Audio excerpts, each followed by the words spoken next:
Welcome everybody, this is Philly Chris. Today here with Mike G for a special behind the scenes interview of Mike G with Philly Chris from the Mike G in the Morning Show, and we welcome you today. And my hope today is that we can have a more in-depth kind of behind the scenes discussion between Mike G and myself and give you a little bit more in-depth and understanding of the man, Michael Giaramita. So welcome to this episode, and I think Mike's going to talk briefly about where we are and thank the host of the location, so I'll let you do that, Michael.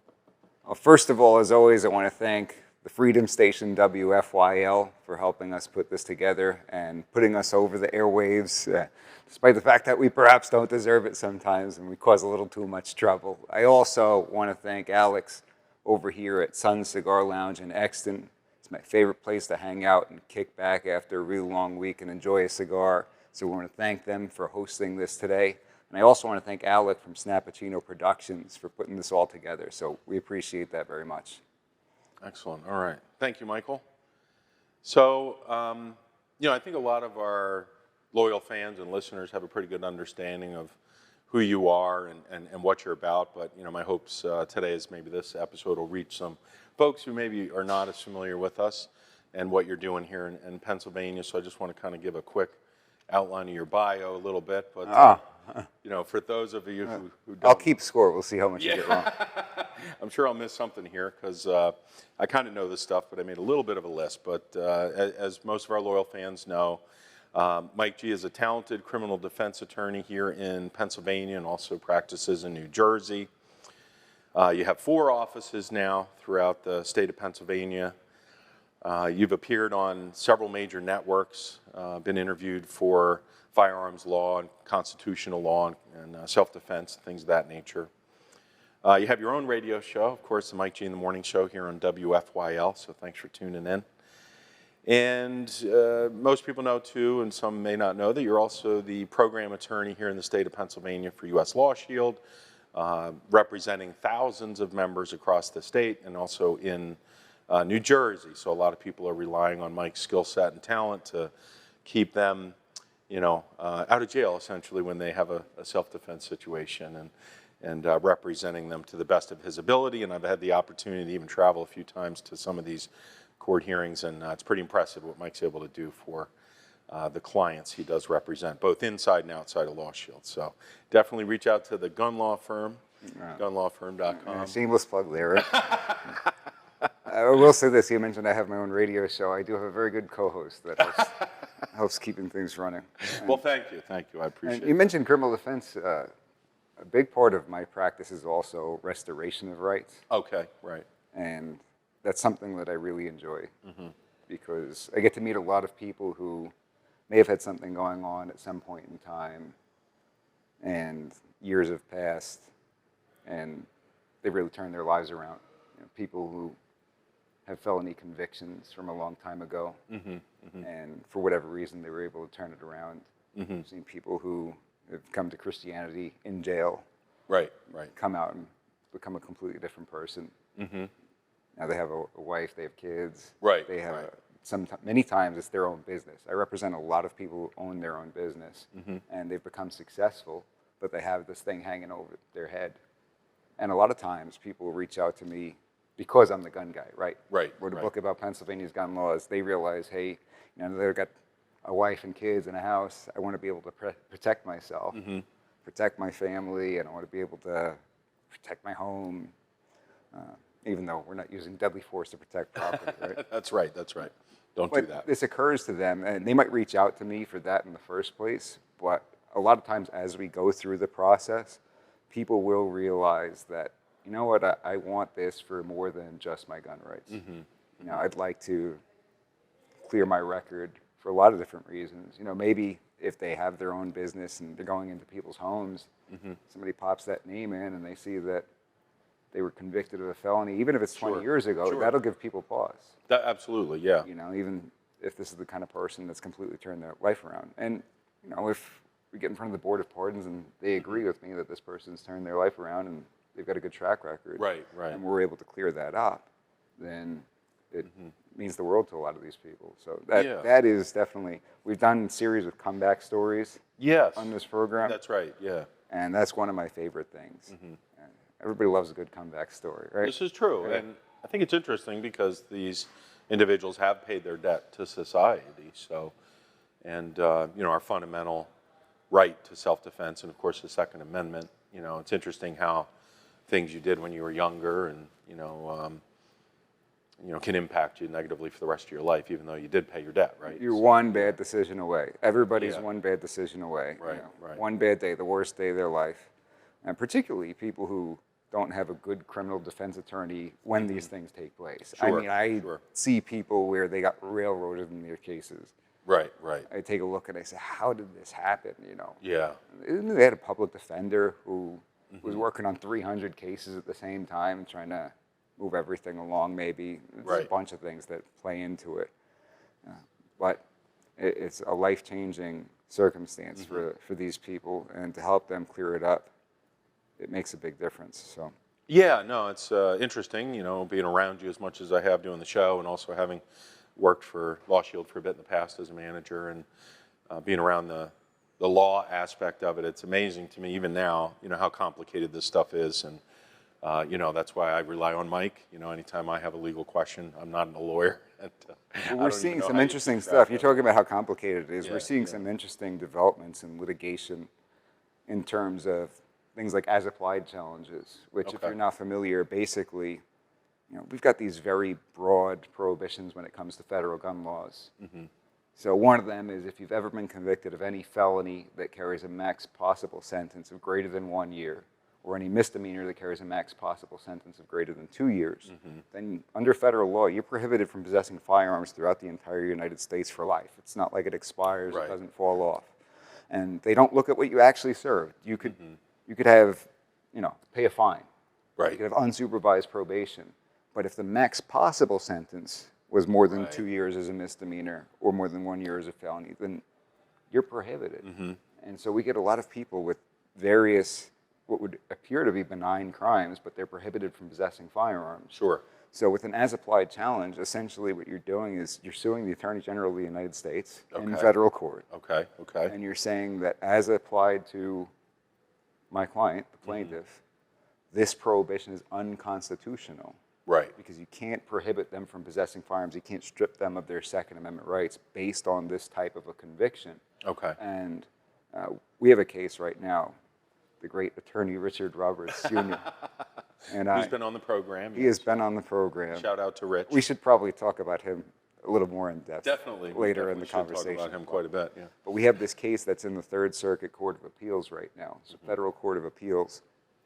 And our client was convicted of bookmaking in the 1990s, but it's a misdemeanor of the first degree. Max possible sentence is 5 years. Yeah, right. He didn't do any time, right? Just got probation, paid costs and fines, and ultimately he's prohibited from possessing firearms. This guy's 70-something years of age and just wants to be able to have a gun in his house. Sure. And so Right. recently we had a case, there was a case called the Range case, where they sort of restructured the as-applied challenge reasoning to reflect the opinion in New York State Rifle and Pistol Association versus Bruin, which is the Supreme Court of the United States case that came down last summer. And so they're looking at history, text, and tradition. So there's an avenue for these people to bring these kinds of challenges. Okay. And it's very complicated because it's a case-by-case basis, really. Sure, sure, You yeah. know, you're going to have a bunch of these different challenges for a bunch of different kinds of crimes, saying, well, this won't cut it, this won't cut it. Right, right. You know, we'll see the courts come down and say, oh, no, that actually does cut it, or no, this doesn't cut it. And you're seeing all over the country, even in different jurisdictions, different circuits, Yeah, you're getting right, yeah. different sorts of results. So Yeah, I I think imagine that's this is eventually going to end up in the Supreme Court of the United States.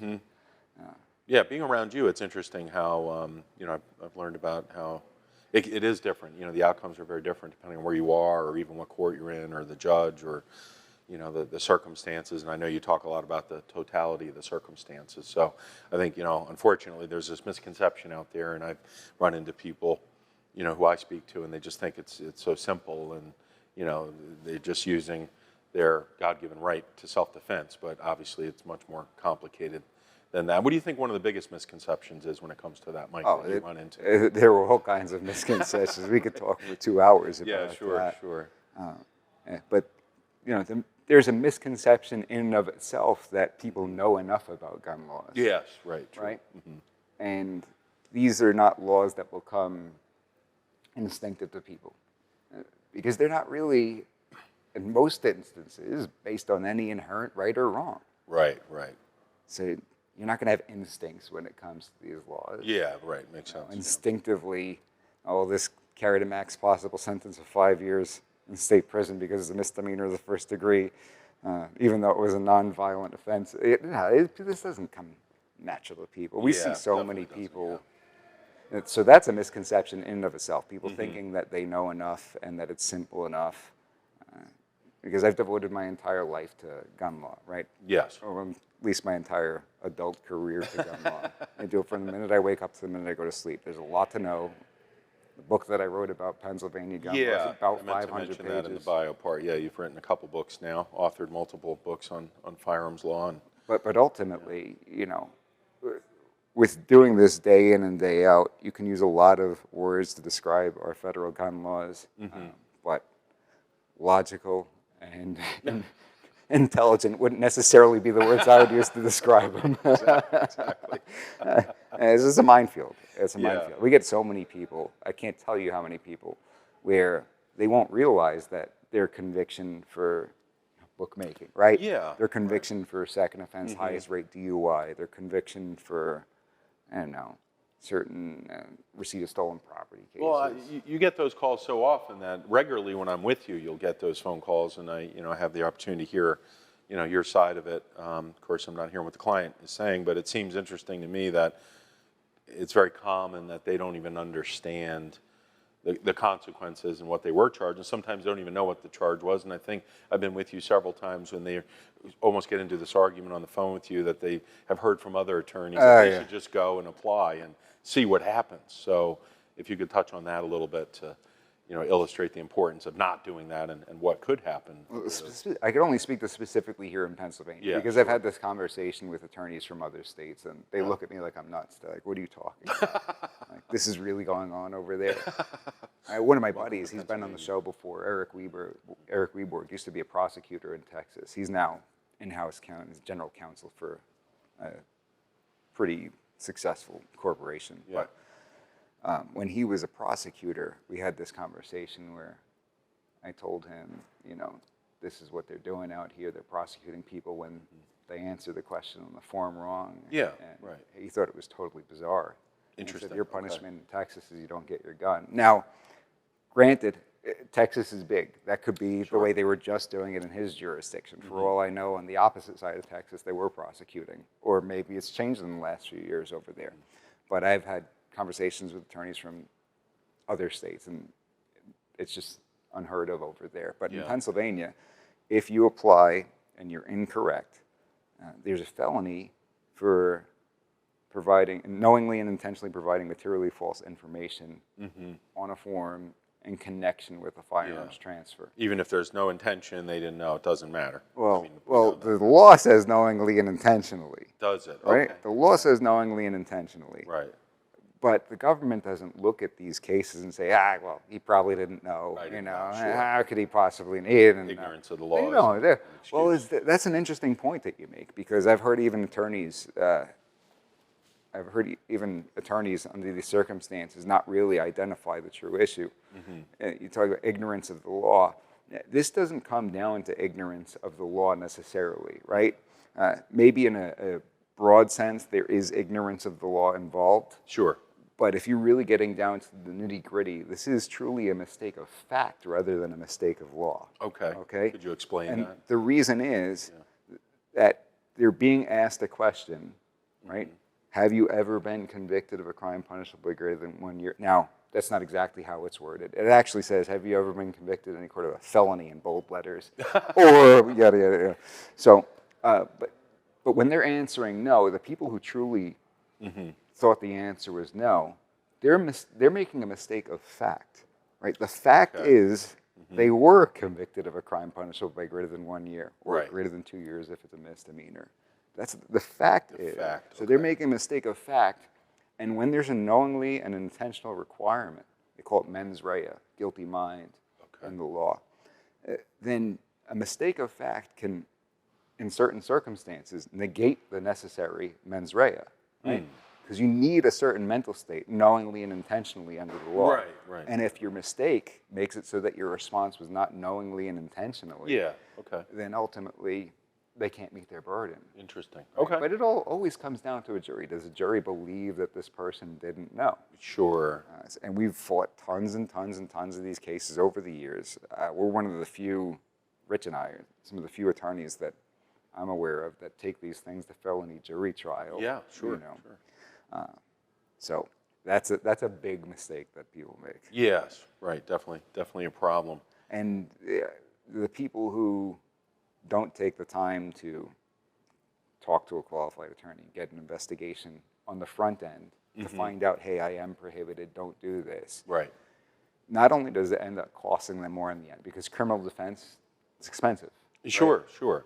It's expensive. And second of all, if you were convicted of anything during that process, there may have been something we could do to help you fix that old crime. Right. But now you got a new one. Yeah. Totally different ball game, It's a right? compounded issue now. Totally different ball game. Right, It's not like you haven't been in trouble in 20 years anymore, right? Right.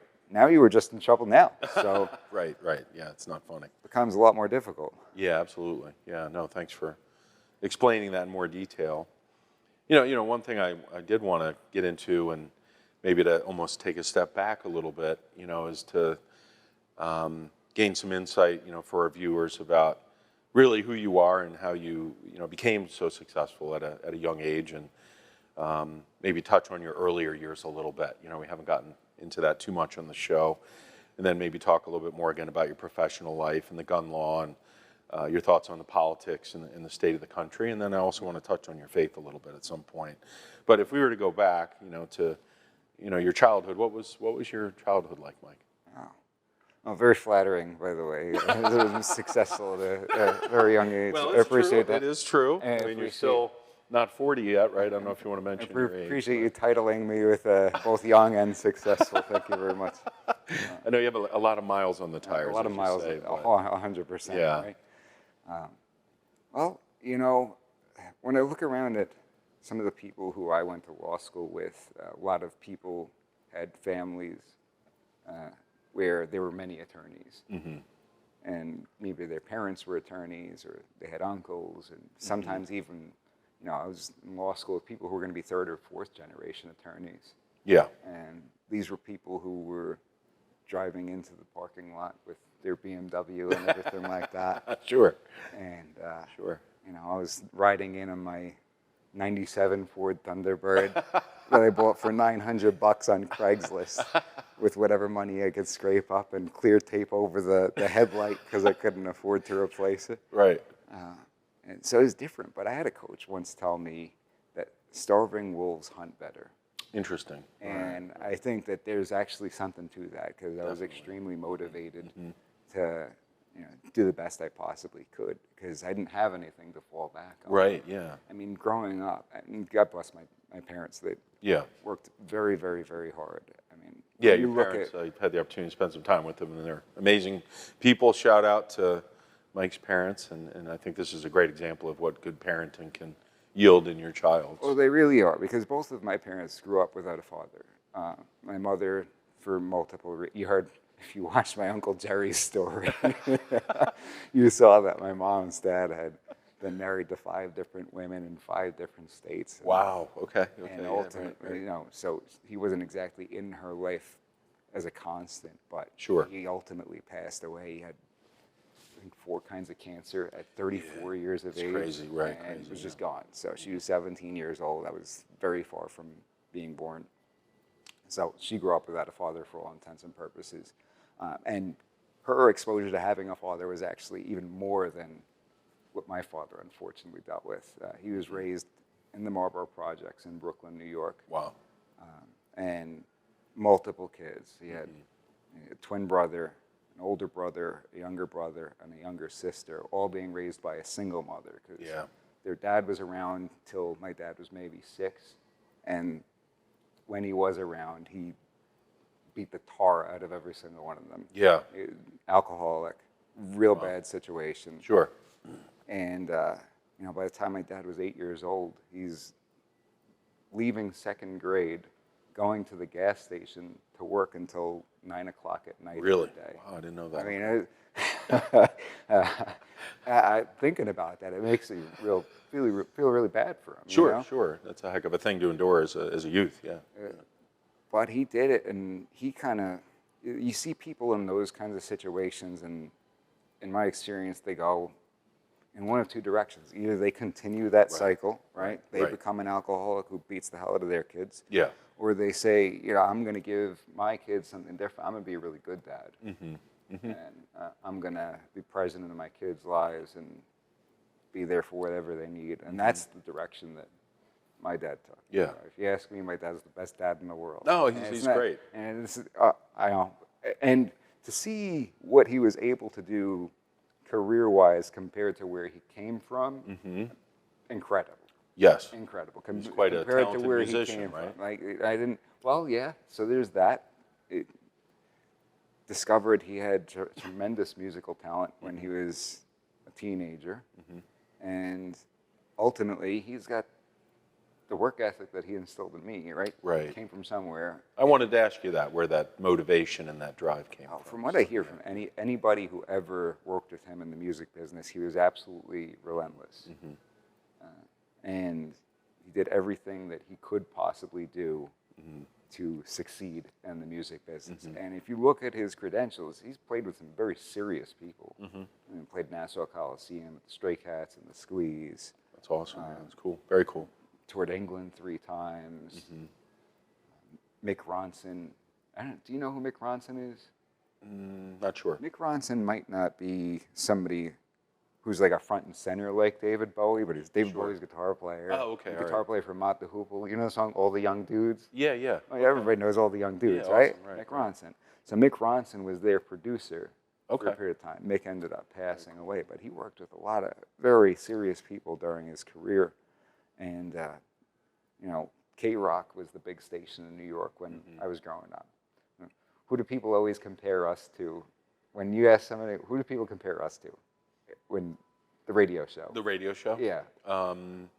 Who? A conservative what? I always Like a conservative talk show? You a mean? conservative Stern. I always get the Oh, conservative. yeah, absolutely. Right, right. We're always joking around, Yeah, busting right. chops We're and everything like that. Yeah, the Christian talk show for Stern, right? There is such a thing, yeah. Like Howard Stern, except a conservative Right. Christian. But that was his station, 92.3. Yeah, that's K-Rock cool, is yeah. where he was on. And, I remember hearing tapes of, tape recordings of, this is X Davis, my dad's on K-Rock, That's and then the pretty song awesome. coming Yeah, in. that's So it was wild, growing up really with it. cool. Yeah. But it's interesting about the music business that you can be at a very high level of success and not benefit from it financially. It's just the way it is. It's almost like baseball. Like, if you had any idea what these guys make in the minor league, minor league baseball players, like I've got a buddy, he passed away unfortunately, God bless him, Richie Morowski. Yeah, but he was the minor league player of the year, and I remember going to visit him while he was in the minor league. And this is the minor league player of the year, right? Right. Yeah, you think that And he was living in an apartment, like a 2-bedroom apartment with like 8 guys. They make him like $800 a month. Wow. And this is like an elite athlete, right? There's such a disparity between that upper echelon and, and you're close. You're so close to it. Right. In the big I guess league the music clubs, business is the like big that, league too. clubs, they got X amount of guys on each team. And once you get outside of that, you're still talking about the elite baseball players of the planet, right? Yeah, right. Yeah, it's a very They're some of the best small- baseball players in the world. And this is how little they're making. So if they don't get to the big leagues and stay there for an extended period of time, a lot of times they walk away with nothing to show for Yeah, it. it's pretty wild. Yeah. And, at least from the financial sense, because I would never say that my dad walked away from his music career with nothing to show for. He's got a lot to show for it, personally, I'm glad that I'm able to have that catalog to listen to his all the music he's wonderful. created. And Yeah, and I've had the opportunity to see him play when we did some jam sessions, which were on the Mike G in the Morning channel. he's on a different level, right? Yeah, totally. Yeah, no. But when he was finished, he went on to a specialized trade where he was a dental technician, making teeth and everything like that. Yeah, he's shown me some of that. He's really an artist. An some artist. of the detail that he showed me with the mounting and the, and you're dealing with someone's health and you got to be part mechanic too, right? Because you got to know where all this, how this thing is going to fit. Right, right. engineer type thing. Yeah, absolutely. And he's done some yeah, you probably can't say who, right? Yeah, some pretty interesting people. I don't want to say who, but he's done very famous people you've seen on TV. You've seen teeth that my dad has made on TV. That's pretty cool. Yeah. And he was able to helping people out. Eventually become a homeowner and all this other stuff, which for somebody who came from his background, I think is incredible. And we had everything that we needed growing up. We were born in one-bedroom apartment, and eventually, when he went out on his own, he was able to buy a house, and it was. I definitely had a different upbringing than some of these kids, but when you talk about the people in law school whose parents were attorneys, I don't know how much their parents were actually around. Yeah, no, I know some. Some of my friends had very successful parents, and my dad was very successful, and sometimes as a child I wished he was around more, but he was providing for us, and having amazing parents as well. So I'm fortunate in that way. You touched on the baseball, and I did want to ask you about that, Mike, because I think a lot of people who don't know you, personally, they're surprised that your original goal wasn't to become an attorney. Like that wasn't something you were passionate about when you were young, or growing up. And well, I wouldn't necessarily say that, because I always knew that if I were going to have to do something outside of sports or entertainment, that it would probably be in the field of law. It's something that naturally interested me, and I was frequently arguing with teachers in school and everything like that. And my mom jokes that my first case was there was this young kid from Coney Island, and he had some kind of a heart problem in the first grade, and had to be out of school for an extended period of time. And it came out that towards the end of the year they were going to leave him back. So he was going to stay in the first grade. We're all going to the second grade. He was going to have to be in with the first graders. Right. And he said he didn't want to do it, and his mom was kind of upset about it. I believe he was adopted too. His mom was his aunt or something like that. So this kid had a rough go of it, right? Some challenges, So I went into the principal, instead of a meeting with the principal, I'm going into the second grade. And I'm like, you don't understand what this is going to do to his social development. He's going to have to be sitting over there at lunch with all the first graders, knowing that he should be with us. And, so you started looking out for your friends at an early age. Yeah. That's great. So I figured that, they were like, well, that's something that the type of attitude that lends itself towards being an attorney. And, there were several situations that were similar throughout the years. I remember one time in college when I had one of my knee surgeries, I had some kind of class that required physical activity. And the teacher tells me, well, if you're not able to walk a mile on the track, then I got to give you an incomplete. You got to finish it next semester. Really? Wow, okay. It's a little harsh given your situation. Yeah. And it's like, well, I'm physically fit, right? Yeah, right. No, I'm a college athlete. I was in better shape than anybody those days. One thing you could not say when I was in college is that anybody worked harder than I did. Certainly not the most talented guy, but nobody could say they worked harder than me. I don't know. You're pretty talented, my friend, but I understand what you're saying. Yeah. Well, in that domain, right? Right. I wasn't someone out there who could pick up a baseball and throw 95. That was not me. There are guys I played with that, they probably didn't work as hard as they should have, but the Lord blessed them with that gift when they were a little baby. Natural. Just, this arm's going to throw 95. I didn't have that. But one thing you ask any of my coaches, any of my teammates, and I'll tell you, no dude worked harder than that guy. So, point is, I was in good enough shape to pass this college gym class or whatever it was, right? Right. And it occurred to me that there's something fundamentally flawed about that. I wrote her this long email about how I needed her to provide some kind of a reasonable accommodation, or I was going to take this all the way to the top. And I was probably totally off with the laws I was citing and everything. I didn't know what I was talking about. Luring it to but when you think about it, I said, I know people in the service had their legs blown off, Sure. and they will never be able to do this.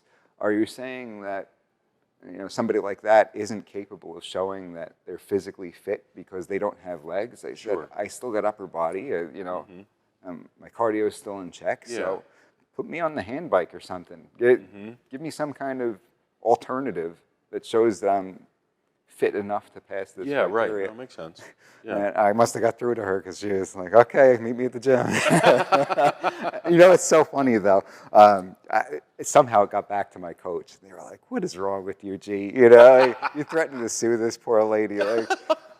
And I seen her at a wedding like a year and a half, 2 years later, because one of my buddies on the baseball team married a girl who was on the softball team, and so this professor ends up at the wedding. It's a full Oklahoma Baptist wedding. That's cool. It's beautiful. And so I'm online to get food, and the professor is standing right behind me. Oh, Professor, good to see you. How you been? He's like, what have you been up to? He said, same old, same old. What have you been up to? What are you doing these days? I said, you're never going to believe it. I'm in law school. She starts cracking up. She's like, yeah, that sounds about right. Yeah, I'm sure she believed that, yeah. Do you mind talking about your injury? I don't know that a lot of people know what happened with your... Which one, right? Yeah, right, yeah. Or maybe the leg, and then you can get into your Tommy John, I guess, because you were on your way to, there was a high likelihood you were going to be a professional baseball player, right? I know you were. I mean, nobody has a crystal ball or anything like that. Sure. But, ultimately, I had a minor shoulder surgery when I first got to college, and recovery was no issue as far as that goes. Then at some point, I tore my lateral meniscus. Didn't miss any time because of that. It was during the off season. I rehabbed in time to get back for the season. And I was actually physically in great shape by the time we got there. They repaired it during that surgery. And from what I understand, meniscus on a young knee is very bad because you're still growing, and I guess I'll get to why. I come back from the original meniscus, doing great. I played in this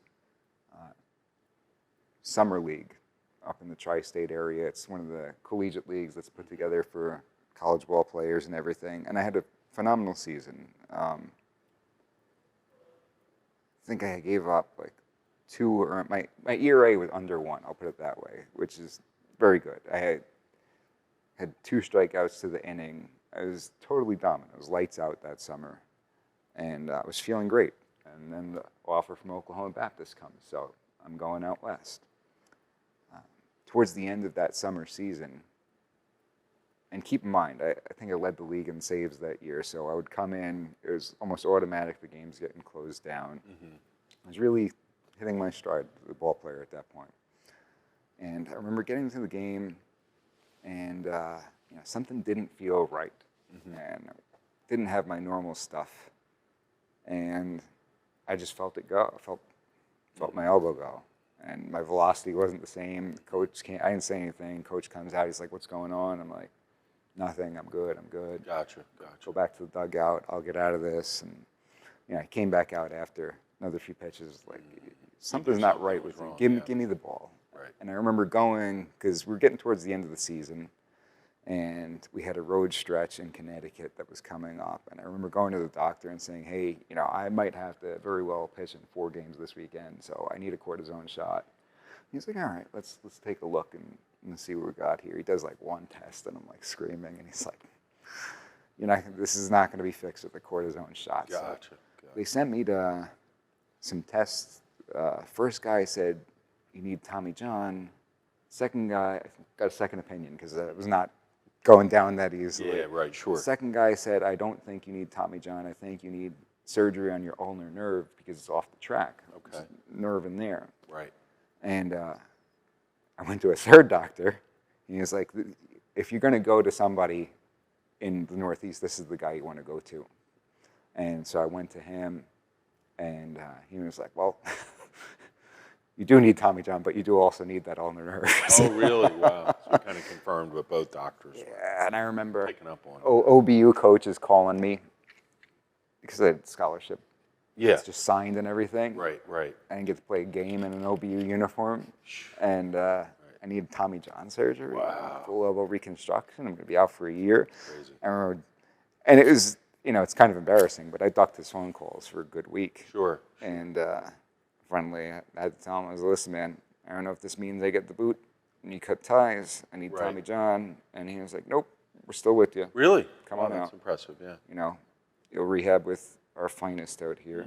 So awesome. I went out, middle of Oklahoma, and made the best of it, huh? I had a great experience. I got to play with some really great guys. But I rehabbed that whole year relentlessly. I mean, we're talking about hours a day, every day for a year. It's intense. I finally get back. We're in the following season, and we're some game on the road in Texas, and I get my first OBU burn, right? I get into the game, and I close it down. Excellent. Through the last inning. So, great. I'm on the way to be back. I'm not back yet, but I'm on my way. And we get back from that road trip. I'm throwing a bullpen in practice, and I felt my knee go again. I said not a word for a good 3 weeks. Maybe. Really? And this is to the point where if I'm in my apartment, I can't walk. Gotcha. I'm hopping around because I can't walk. Crazy, but they send us to go run a mile. I'm biting my lip, and I'm getting it done. Right. And, whatever I got to do, which is probably foolish in hindsight. But where does that come from, your ability to deal with the pain and the discomfort? I've noticed you are able to push through a lot of things, whether it's physical or mental. Somehow you can... I feel like so much of that is mental, right? Whether it's pushing through something physically or mentally, I feel like your mindset has a great deal to do with it. Because ultimately, I always look at other examples. You see football players who play hurt, and they're playing a very violent sport. You see fighters, what they're able to do when they're hurt. Right. People in the war, that's a totally different level. Yeah, right? yeah, your life's on the line. Yeah. I was joking with someone. I didn't celebrate my birthday this year because I don't know how much we're going to talk about this, but for the last 6 years, I've been sole caretaker, and I'm pretty private about it, but sure. Sole caretaker for a family member who's been dealing with some pretty serious medical issues, right? Absolutely, yeah. And so we were in the middle of something very serious. I said, let's pretend it's just any other day. Let's do nothing. Okay. And one of my buddies said something along the lines of, I'm sorry that this is going on. I'm sorry that you're not able to celebrate your birthday. And I was like, bro, I'm sure there's people who were in Iraq and Afghanistan or Vietnam on their birthday, and they weren't like, nobody got a cake for me. Where's my cake? That's a tiny example, because it's obviously not a big deal. But whether it's physical or mental, there's always somebody who got through what you're dealing with, and they powered through it. So that's kind of the way I see it. If they can do it, then why can't I? I've got no excuses, because this person had it worse than I did, and they were able to get through it. So that's interesting. That's kind of the way I look at it. But ultimately, it became too much, and I had to tell my pitching coach, I was like, listen, man, I'm telling you because I have to. Right. This is what I'm feeling. I think I got to get checked out. I don't want to be given the boot. I've gotten one inning under my belt here. And he was like, you're not getting the boot as long as I'm here. That's great. We set up a meeting with the head coaches. Coach Cox, man. I mean, I could talk for an hour about that guy. But we sat down, and they were like, listen, man, whether you ever step on the field again or not, we think you're valuable to the program, because every time you're there, everybody else is working harder. Awesome. You're a leader in that sense, by example, right? And so I went and I had that operation, and believe it or not, 6 weeks later, I'm in Arizona playing in that collegiate league. And I lead the league in saves, and I got 2 strikeouts per the inning. And I think I gave up 1 run all summer. That's great. 1 earned run all summer. Awesome. And you know what's funny is, I had these games where I'd strike out the side, or, I averaged 2 strikeouts to the inning, I believe. And I couldn't tell you about 99% of those.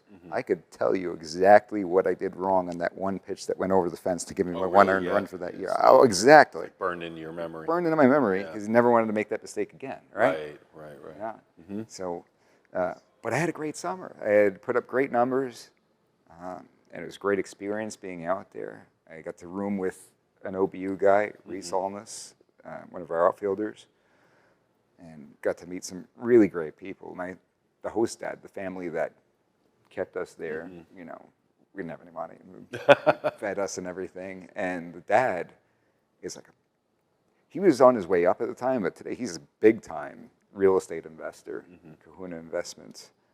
He's given speeches at the New York Stock Exchange. Oh, really? Wow. And Harvard. This guy is the real Corey Peterson. Yeah. Which is very cool to get to know him as well. Great experience. Loved it out there. But towards the end of that summer, I started to feel my knee started to hurt again. Gotcha. And so I was like, I'm going to need to get this checked out. So I go back to Oklahoma and visit with the surgeon. And he says, well, you have some stuff that we could clean up, but I think you're going to be good for the regular season. Okay. Right? So I do it. I rehab. I remember winter break being back in New York, and I'm rehabbing right next to Jason Marquis, who was in the big leagues at the time. Oh, okay, cool. Wow. And, top-notch rehab facility. And I wasn't feeling any better no matter what I did. Really? Okay. And I'll never forget, the guy's name is Steve Barth, the head trainer over at this facility. Wildly intelligent guy. He says, I'm going to figure out what's wrong with you right now. Okay. It took an hour. He was looking at my legs in all different ways, having me stand different ways. And then I could just see his face look like he saw a ghost. It just runs. He's like, I got to show you something, man. He's like, what? He goes, come over to the mirror over here. Stand there. He goes, what do you notice about your right leg? It's completely crooked. Totally crooked. Right. Totally crooked. So what happens is, when you take that padding out of the lateral part of the meniscus, because they ended up removing it in the second surgery. Did they? Okay, totally removed it. Unfortunately, sometimes with young knees, not having that padding causes it to grow, because that padding's not there, it grows crooked. And that's when I ended up with a valgus malalignment. So I go back to Oklahoma, and I tell the surgeon, hey, here's what this guy said is going on. And he looks at it, and he says, oh, S word, out loud. And this is the surgeon for a professional sports organization. Yeah, right. Not good, yeah. And they did the x-rays. He said, only way to fix this is we got to break all the bones. Oh. We got to set it back up. It's going to take That's insane. 2 years, and you're never going to play again anyhow. So, unfortunately, you're not cleared to play. Right. You're not going to be cleared to play. Gotcha.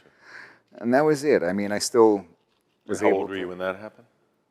Ooh, I don't know, 21, Okay. 22. Okay. And that was the end of the baseball. Well, it was the end of my playing career. Yeah. I stayed on the roster. I was able to dress and travel with the team. I had great experience of being able to be with the program when we went to the World Series my senior year. And I got lifelong brothers out of that process. And at that point, I said, okay, what's next in life? Right. I'm not going to sit here and whine and cry about it's all over. That's one thing that I've always been impressed with about you. Yeah. My godfather, Gary, the keyboard player, actually, he saw me not too long after I told him. He was like, man, you're taking this phenomenally well. Yeah, but right. If you feel upset about it and you feel angry or anything like that, you need to call me because I don't want you to push this down and it bite you later on in life or something like that. And I was like, no, I appreciate that, but I'm good. Just focus my attention on to the next thing. Right. And went to law school. Right. So that's the playing career bit. I don't know. There's more than you were looking for, but. And talk about law school. What was that like for you? Oh. So law school, it's interesting because when you go to different stages in life, progressively you're doing, this is the hardest thing I've ever done, right? This is the most difficult thing I've ever done. I got some very good advice early on from an attorney who said that I should treat it like a job where I go in early in the morning, I stay in the library all day, work hard, leave at night, and then that's it. Don't be studying until 2 o'clock in the morning and stuff. And I did that, and I kept it consistent. Unfortunately, I was in the made it into the top 10 of my class and Yeah. everything like that. And that worked for me, but it was a grind because it was every single day. I'd come home kind of like I was in the joint. I had this piece of cardboard on the fridge, and I'd make a tally on there, like that's one date down.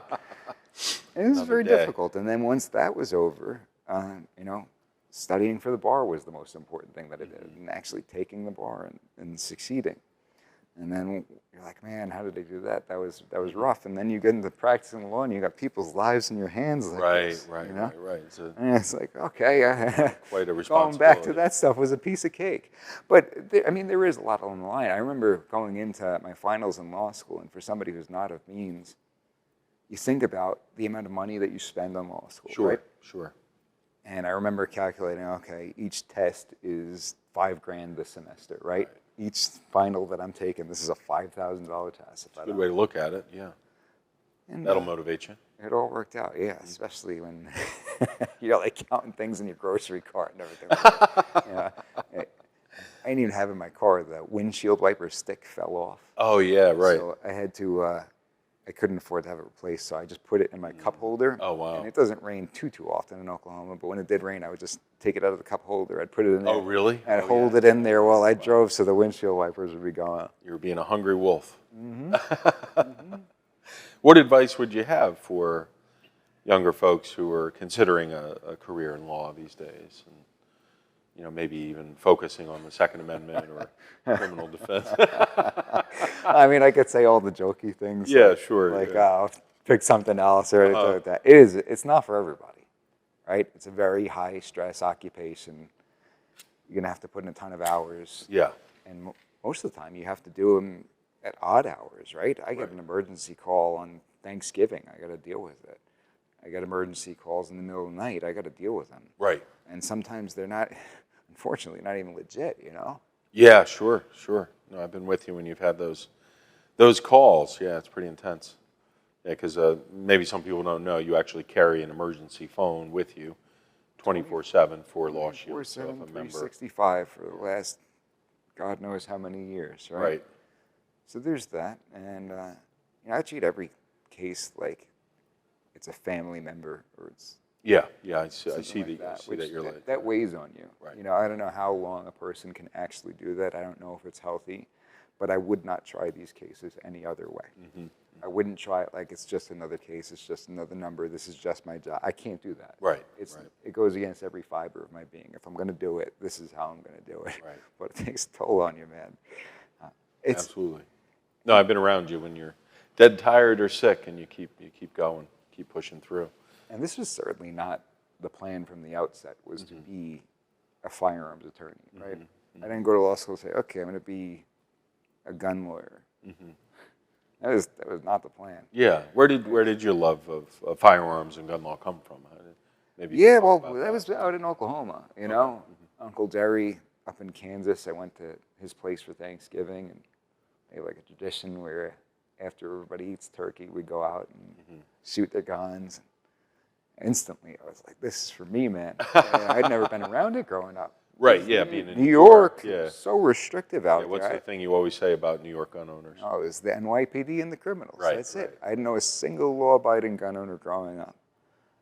But going out there, I always thought it was fundamentally unfair when I was growing up, though, that law-abiding citizens couldn't own guns to protect themselves. Sure. I always thought, like, you know, my dad's a hardworking guy. He's, you know, not a criminal. We hear about these break-ins all the time. Yeah, right. People are under attack in these areas. And this is Brooklyn. You were in Brooklyn? Oh, yeah.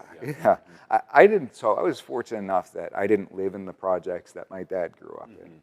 But we were not far. Right. You know, a lot of our activities, I mean, our football team, our baseball camps, they were all right there in the project. Yeah, right. And so there was high crime. I mean, Coney Island, which is the next town over, Stephon Marbury, it's different now because they brought money in and they changed it all up in the last 10 years or so. But when I was growing up, Stephon Marbury, the basketball player, went back to his old neighborhood and they robbed him blind. Crazy. It took everything off the guy. Like, it was, they say you don't want to go there after night. Like, you don't want to go there during the day. But I thought it was unfair that, you know, the regular people who did nothing wrong, they can't protect themselves. Yeah, it's crazy. I always especially thought that in was this day and strange. age, yeah. So, you know, I didn't know anything about pro-gun, anti-gun, but I did think it was unfair. Right. And when I went out to Oklahoma and saw that there were people who legally owned guns, this is for me. Sign me up. You know, so I got into it, joined a training academy at a range, did a bunch of training, took some classes, and became a gun owner and got my license to carry, everything that entailed, and it became something that I really, really enjoyed. Like when I was in law school, when we were sitting around talking, we're talking guns. Right, right. Talking guns with all these guys. Really, yeah, I hung out with the guys who like to talk about guns because I love to talk about guns. That's Sure, all I want sure. to talk about. You still like to, yeah. Now that being said, I'm in this place where I love guns, but my goal is still to be a professional agent, like representing athletes or work in a front office, but continue in sports and entertainment. Passion about that as well. I founded the Sports Entertainment Law Society in Tulsa. There was none before I got there. We were one of the top societies, like, clubs, by the time I left. We really built it up. And sports law professor, I was his research assistant. I helped him edit his sports law casebook. I got the highest grade in the class, the Cali Award for sports law. Awesome. Among a few other classes, fortunately. And you know, the goal was to get into that field. And for whatever reason, doors weren't opening quite the way I would have liked. Right. I did have an opportunity to go very, very far away to work for an organization one summer. And because of my family situation, it didn't quite work out. Right. And sometimes you're like, man, well, I wish I could have done that, right? Or, you know, you start to interview. I was in a position in my class rank where you were expected to give interviews with some of these larger firms and everything like that. And so I did, and I never got anything. It was clear that I'm not meant for that kind of, I don't have that attitude, you know? I'm not that corporate America guy. It's just right. I like that about you, yeah. But particularly deciding to move back to Pennsylvania, you know, they look at your resume, they see a school, Tulsa Law. They don't know what that is, right? Sure. Sure, we were higher than Villanova in the rankings that year, but they'd rather have the Villanova guy. That's the local guy. Right. He's right over here. Right. So there was a little bit of a challenge for a minute there. And you know, when I found out about this opportunity to practice law in terms of firearms, I had already made the decision that I was moving to Pennsylvania and taking the bar there, which I did, specifically because I wanted to own guns. And then when it occurred to me that I could make a living defending firearms rights, protecting law-abiding gun owners, and defending the right that we were deprived as New Yorkers growing up, and I thought was fundamentally unfair. Sure. I said, this is what I need to do. You know, this is much more, I hate to say it, but it's much more important than something like sports. Absolutely. Well, yeah, You know? that makes sense. And I agree. And for a number of different reasons, thank God it worked out that way. They always say we make plans, God laughs, right? Right, sure. First of all, with how politicized professional sports has become, I don't know that I would have lasted. Sure. You know, New York Yankees tweeting out anti-gun nonsense. Yeah, it's that's totally crazy. factually inaccurate, it's interesting right? how they're getting into that. I don't know that I could have stuck around with all that stuff. I don't know that I could. Good for you. But the second thing is that I'm really in a position in my life where, not even as far as professional sports goes, but when I had the opportunity to go out on my own a year into practice after I had some success under my belt that was highly publicized, it was really, it turned out to be a blessing, because with my family situation, being that primary sole caretaker for this person, it often requires me to be out of state for a surgery for an extended period of time, or be home for a lengthy period of time. And if I had, first of all, a job, not only just any old job, right? Let's say I don't want to call these jobs any old jobs, because I'm saying some job for the sake of discussion, like a cop or, I don't know, pick anything. Pick any normal job. Yeah. I would have been fired, right? Or I wouldn't be able to take care of my family member. Well, yeah, sure, you would have stood up for what you believe in and what's right. I have my only job in the world that fits what's going on in order to successfully maintain both, right? Right. I do.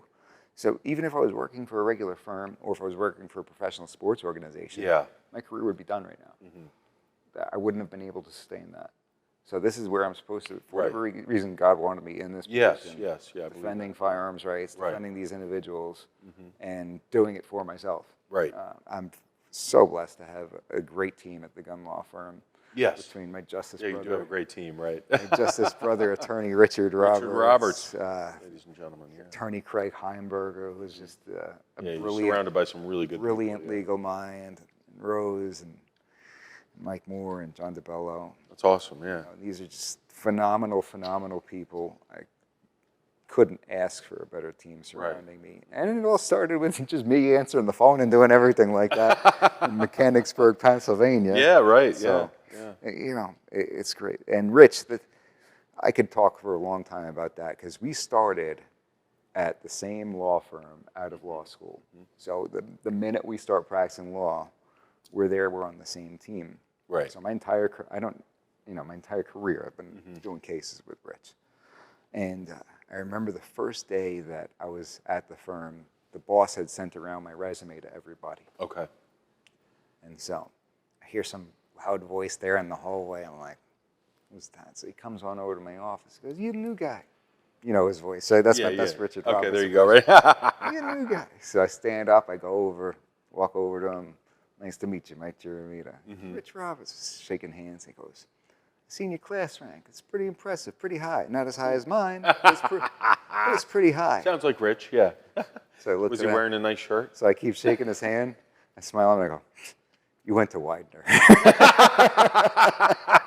And no disrespect to Widener to anybody who's watching, but it's a perfect comeback. And he said that at that moment he knew we're going to get along because I might give it to him, but he's going to give it back to me. Right, just as right. hard. That's awesome. And I would trust that dude with my life, you know.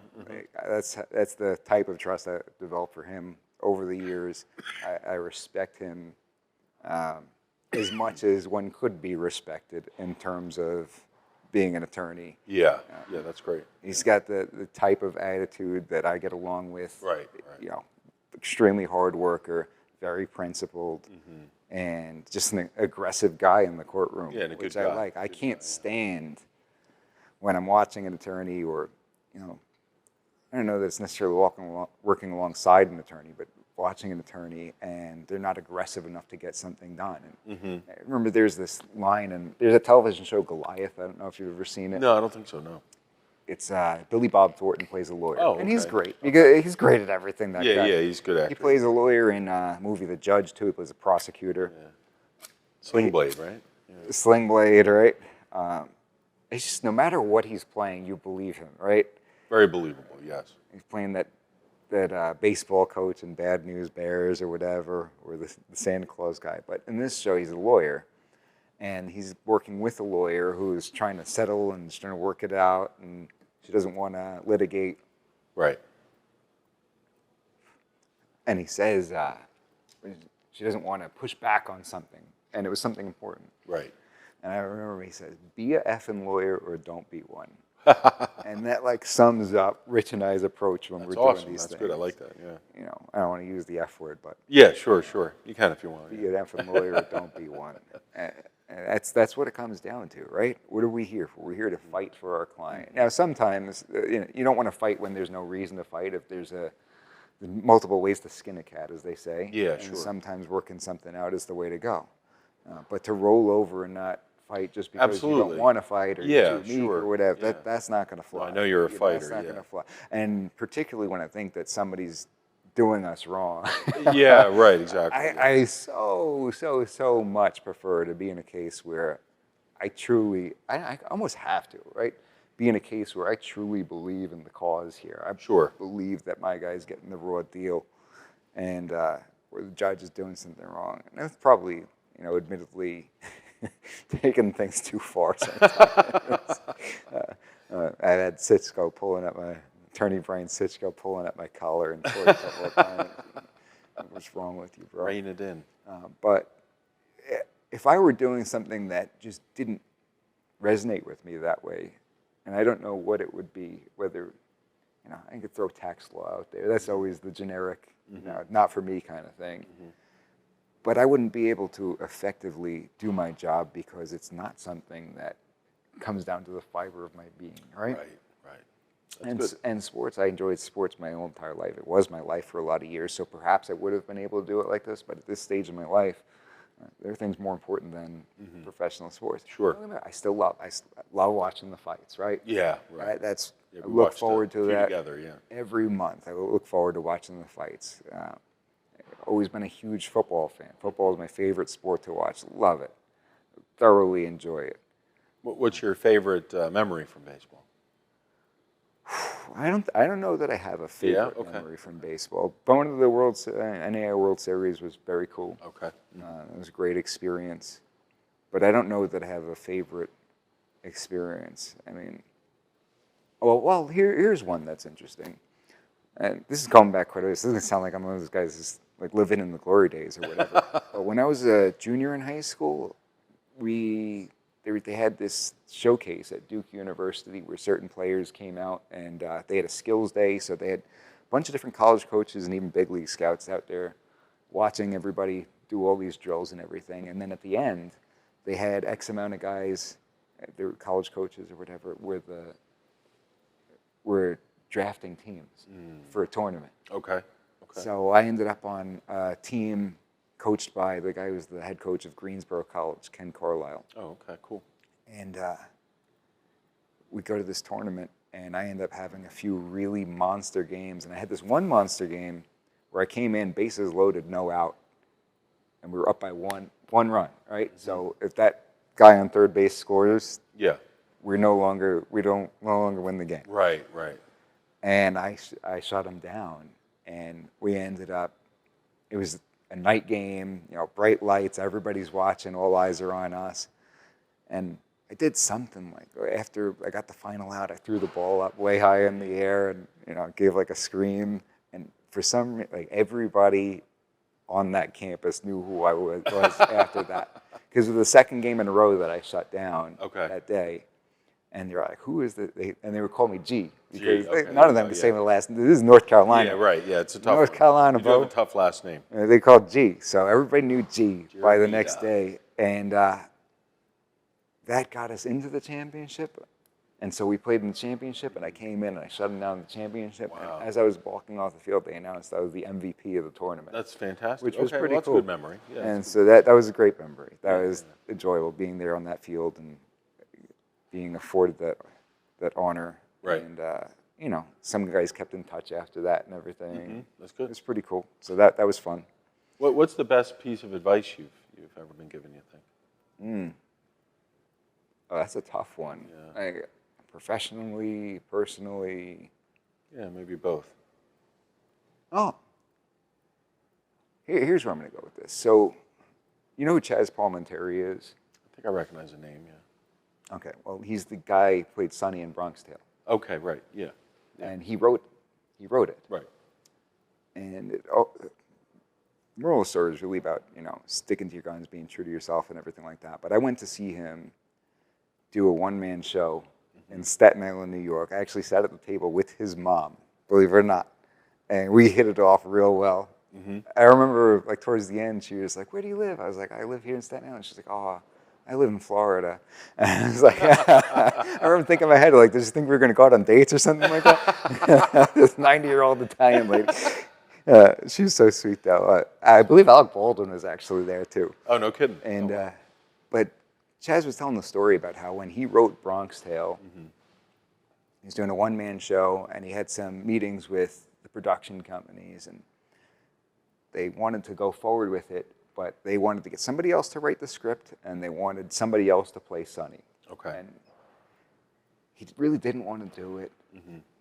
And he had this note in his pocket from his dad that said, wasted talent is the worst thing, which is actually in the movie. Okay, right. Yeah. The hero tells the kid, wasted talent is the worst thing. And so he goes back out, he says, I'm sorry, I'm not taking your money. The only way I do it is if I write the script and I play Sonny. Right. So he leaves, he's doing his one-man show, probably off-Broadway or something, and De Niro shows up. De Niro comes over to him after the show. He says, that was phenomenal. I think we need to make a movie out of this. Oh, wow.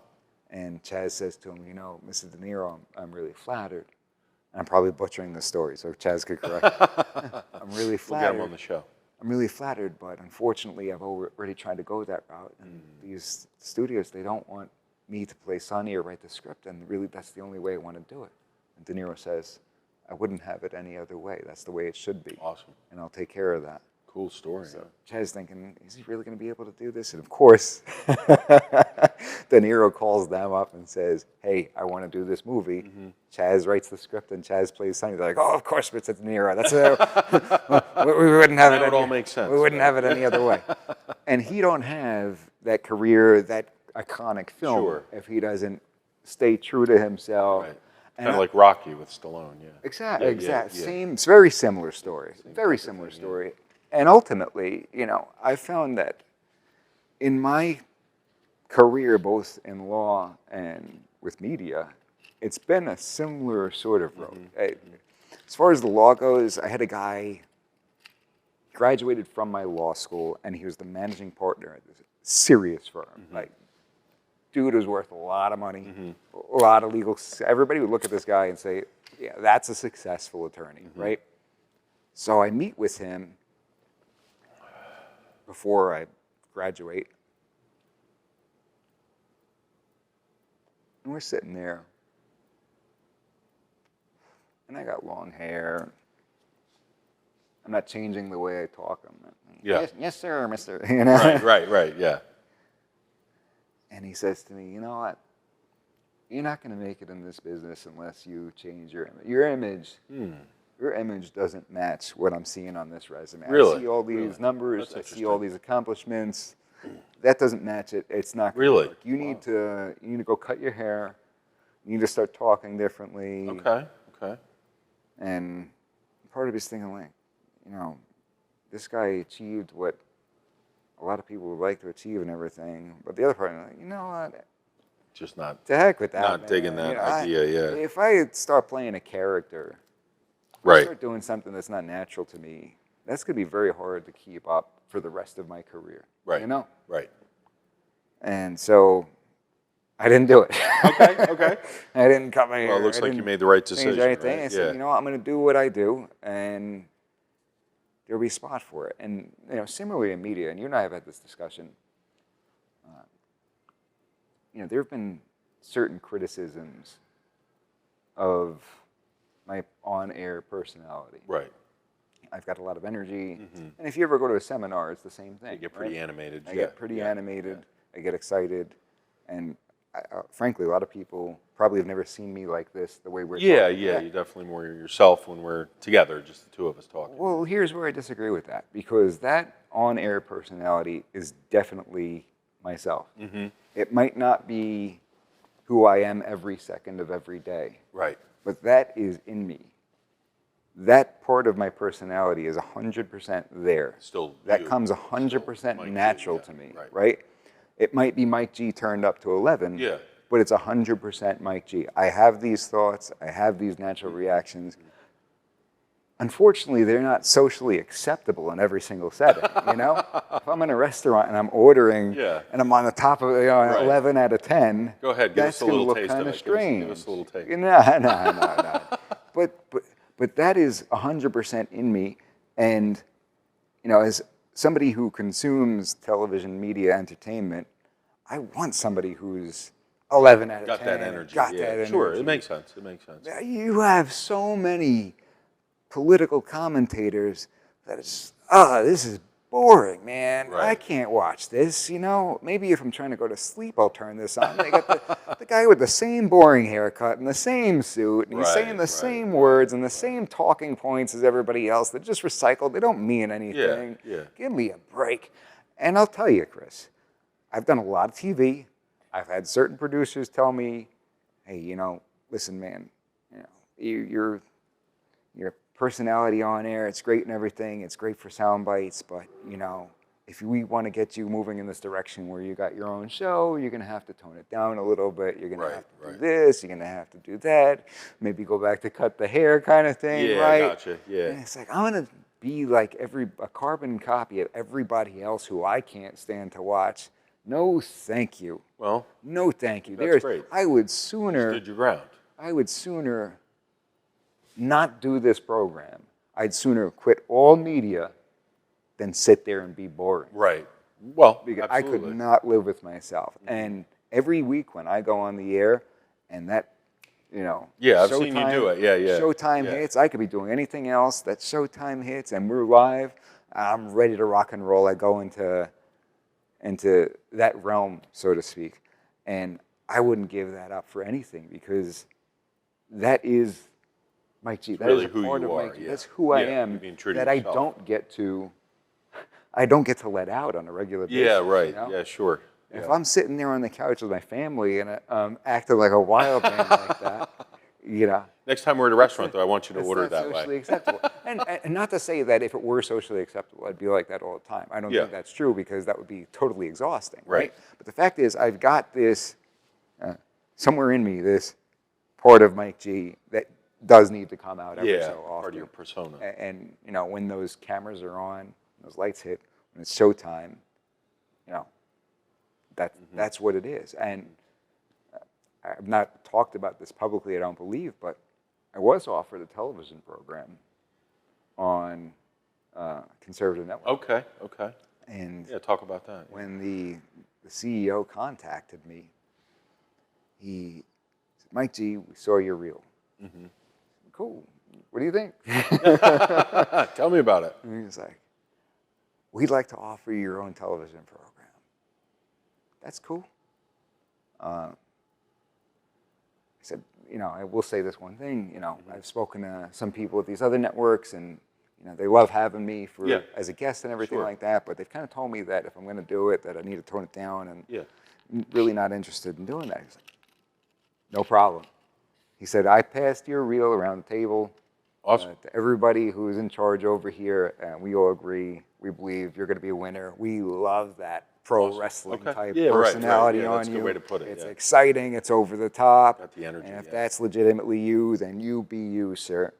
So it was a very flattering offer. Unfortunately, it would have required me to either A, move across the country, which I can't do with my law license, right? Sure, sure.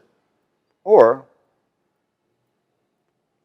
travel weekly, at least weekly, across the country, which with my current family situation and being that sole caretaker, that's unfortunately not going to work right now. But it was good to get the offer. Well, it's a big accomplishment. It's good to get the offer. And if this network is in a place at some point where they are able to film on the East Coast and still have it broadcast through their network, then I look forward to that day. Yeah. I will always remember that they were kind enough to give me that offer. That's great. And that this one particular gentleman believed in me. Right, that's great. So there's going to be there's a market for it. It's just a matter of everything's going to line up properly. For whatever reason, God didn't want me doing that at that particular at that point in time. Yeah. And when things don't happen, it doesn't mean God's saying no. Sometimes He's saying wait. Sometimes He is saying no for reasons we don't understand right now. What's the worst job you ever had? Oh. I've had a lot of. Growing up, I had a lot. As an adult, I've only had one job really. I co-managed the cigar lounge at 19 Oh, that's a years pretty of cool age. job. That was a That's cool job. Yeah. That was a cool job. Long hours. I would work 10 a.m. to 2 a.m. Wow. Yeah, That is long. it was long. Delivered papers for my buddy one time when he Oh, was did out you? of town. That Oh, was, okay. that was terrible. All right. Yeah, that's pretty rough. Yeah, I had a paper route growing up. Yeah. I helped my one buddy who was a distributor at a grocery store a couple of times. Yeah.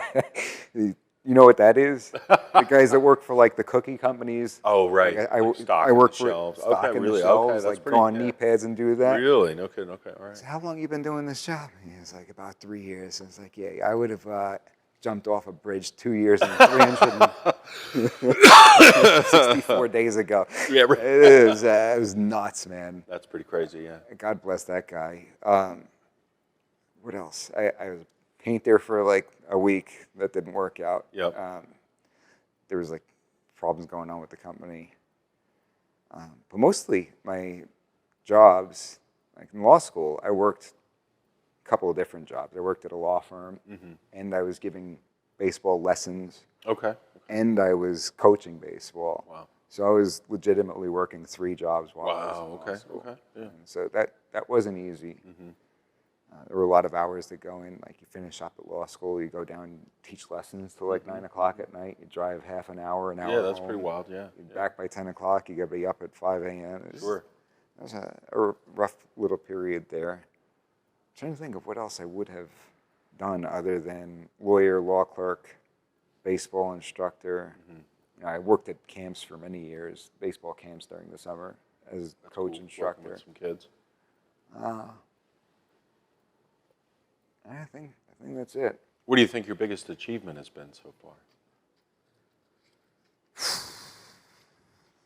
Maybe the Harrisburg case, or I don't know, maybe a to be continued. Good No, answer, Harrisburg, that stuff is cool and everything like that, but that's not saving somebody's life. You I know? see, I've had I see. cases where I've saved somebody's life Right, legitimately, okay. where if we didn't win our case, things were going to be dramatically different for this for that person. individual. Yeah. Well, that's Or big. either life-saving or like cases that were life-changing for people.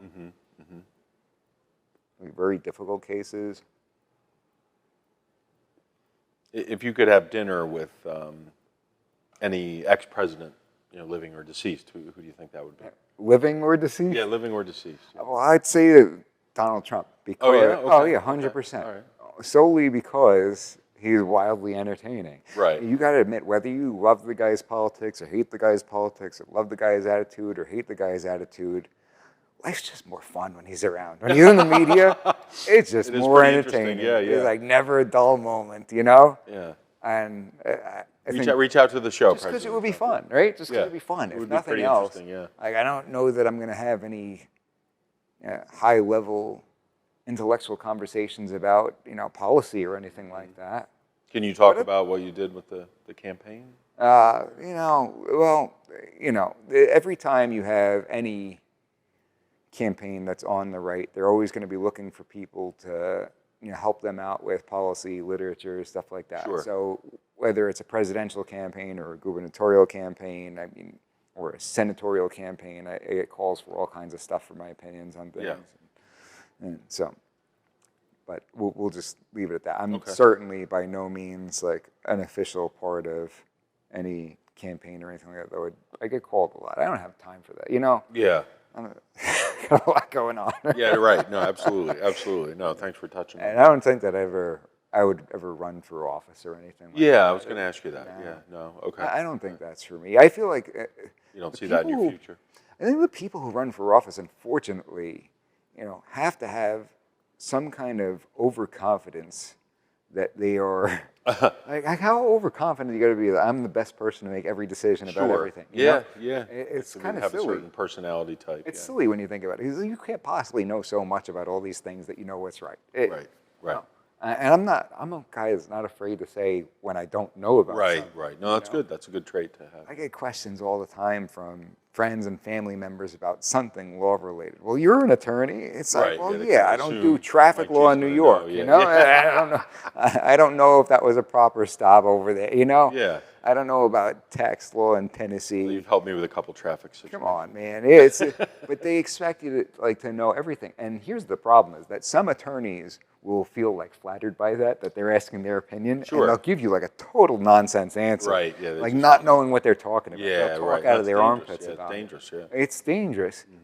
I'd rather just say, listen, unfortunately, that's not my area of the law. Yeah. I do a very focused area of practice, and I'm not going to be able to give you something that's helpful. I'm not qualified. Well, that's the right answer. I'm not qualified Yeah, to give you that that's kind the of right answer, information. yeah. And perhaps somebody looks at me like, oh, I guess he's not as smart as I thought he was. Well, that's too bad, Right. I know what I know. I'm not going to BS you just to make myself feel better or make you think that I'm smarter than I am. I'll admit Absolutely. when I don't know about something. You got to be really foolish to pretend you know everything. Yeah, absolutely. It's No, gonna again, catch up to you it's dangerous. eventually. Yeah, definitely But I dangerous. feel like that's just the nature of politics. You gotta look there and give a confident answer. Yeah, you see that a lot. Yeah. Look like you know what you're talking about when you Right, don't know what you're right, talking right, about and right, everything. That's not for me, bro. Absolutely. Now, getting back to the law, what do you think one of the biggest misconceptions is about what you do? I don't think people realize how many laws there are in the first place, right? Sure. That's one thing that I got in the pandemic is people calling me up. They're like, generally not pro-gun and everything, but I think I need one now. But finding out that there's all these laws about it and everything, like, what do you mean I can't own a gun because I had a hospitalization 30 years ago? So I thought anybody could walk on in and Like get a a gun, no 302 questions situation? asked. Oh, yeah. Yeah, yeah. Those are some nightmares. Those are seriously some nightmares. But you get the mental health treatment where 15 minutes with a doctor, an accusation, and a signature, and now you're prohibited for life. Yeah, no, it's pretty crazy, yeah. We go to court on those all the time to either get them overturned or get somebody's rights restored. And regular people, you know. My Yeah. goal is to get the judge saying, I look at this guy, how is he any different than me? I'm going to stop this guy from having a gun. Right. And, you know, fortunately, I have quite a few of people call my office who are those kinds of candidates. These Yeah. are hardworking family people, successful people, you know, and either they said something stupid a long time Sure, ago, or sure. they had a bad night a long time ago, or Yeah, that one incident. they were can falsely really- accused of something. Sure. You know, we get Well, that's so a big many part people of like it, It's too, not yeah, like you get yeah. a trial with a 302 where they're bringing Absolutely. up evidence and they're Yeah. looking into it. We don't see that. So, you know, just how many laws there are is a big misconception. When you can use deadly force is, I feel like, a very big misconception. Yeah, we should definitely talk about People that. always say, like, oh, well, I'm in fear of my life. No, that has nothing to do with it. Right. Because you could be unreasonably afraid. Yeah, it's the reasonable Because person you're- standard, right? You know, in Pennsylvania, would an imaginary reasonable person under those same or similar circumstances believe that deadly force is immediately necessary to prevent death, serious bodily injury, kidnapping, or rape? So you could have somebody who's unreasonably afraid, Sure. and they could seriously be in fear of their life, and deadly force is not justified. Do you have an example of that? Well, Brian Sitchko, bright legal mind out of Pittsburgh, Pennsylvania. He's done very high-profile death penalty cases, done it all. I've had the honor of working with him for a lot of years, but he always says that justified use of deadly force is like a pendulum. And what he means by that is most of the cases we see that are not justified is just a little too early or a little too late, right? Because there's a difference between protection and revenge. Timing thing. Is no longer immediately necessary, or it's not yet immediately necessary. Continuing to use force when it's no longer needed, right? Yeah, it's too late. Right. Yeah, and it blows people's minds that you tell them, okay, you would have been justified in taking a life 3 seconds ago, Right. but now it's murder, Right. So that's another misconception. Fine. It's really a razor's edge, yeah. Yeah, and you know, that's a very complicated area of the law. I had a sitting judge show up at a seminar, and you know, I asked everybody who can name the deadly force standard if I told you that you're going to jail for the rest of your life if you don't know it. Yeah. Nobody stood Nobody- up, not nobody even could him. answer it, yeah. Somebody asked him, you know, Your Honor, I thought for sure that you would be able to do that. He said, Yeah. Man, this is one of the most complicated areas of the law. There's a reason I'm here.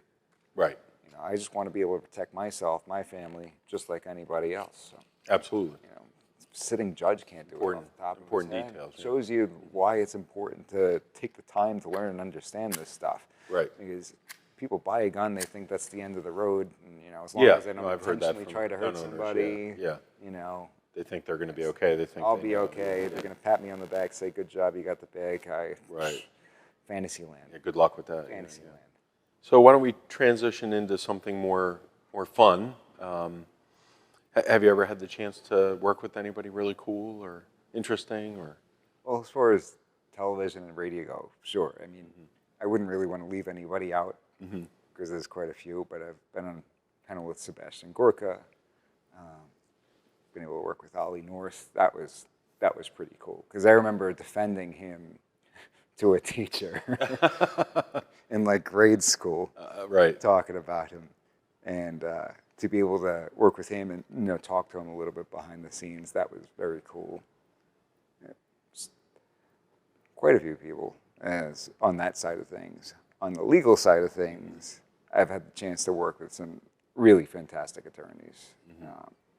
One of them used to be the chief clerk for a justice for the Supreme Court of Pennsylvania. Okay. I've got to know a former justice from the Supreme Court of Pennsylvania, brilliant legal mind. Do you want to mention who they are? Or? I guess he's retired, it doesn't matter. Justice Aiken. Justice Aiken, okay. Justice Aiken. Chuck Voss was his chief clerk. And McShane is just an absolute powerhouse in terms of criminal defense. Brilliant. All the way across the board, from the intellectual to the practical to everything.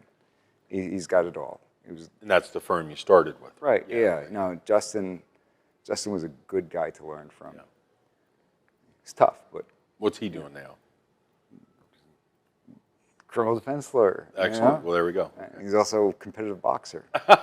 Very cool. Yeah, wishing him the best on all that. But really at the top of the list, no disrespect to anybody else, it's got to be Evan Nappen. Evan Nappen, right. Because yeah. you got to understand that Evan Nappen is like a celebrity in the gun law world. And even before I had any inclination in my mind to be a gun lawyer, I had Evan's book. Because I had family in Jersey, and you know, that kind of thing. I saw the DVD, and so you know about the Evan Nappen, and then next thing you know, a few years later, I'm working cases with this guy. It's pretty awesome. Yeah, and he's done some big things. Yeah, and we've become really good friends over the years. It's he's been a good guy, really good total honor. So the way I liken it is, you think of these guys who were coming up from the minor leagues when Derek Jeter was on the team, you know? Right. And he had already won X amount of World Series and everything, and MVPs and all. Right. And you get up to the big leagues, like, I'm on the team with Derek Jeter. Yeah, that's just what it's like working with Nappen. Sure. It's like, this is a Hall of Famer. We're on the same team now. Honored to work with him briefly at Law Shield, Yeah. Do the seminars with him and everything. So that's been a total honor. Excuse me. Brilliant guy, hysterical, you know, really funny guy, and a very good friend. You know, he's a really good man. friend. Good man. Good man. Yeah. I don't have enough nice things to say about the great and powerful Evan Nappen, as his friends call him, joking around. There you go. Yep.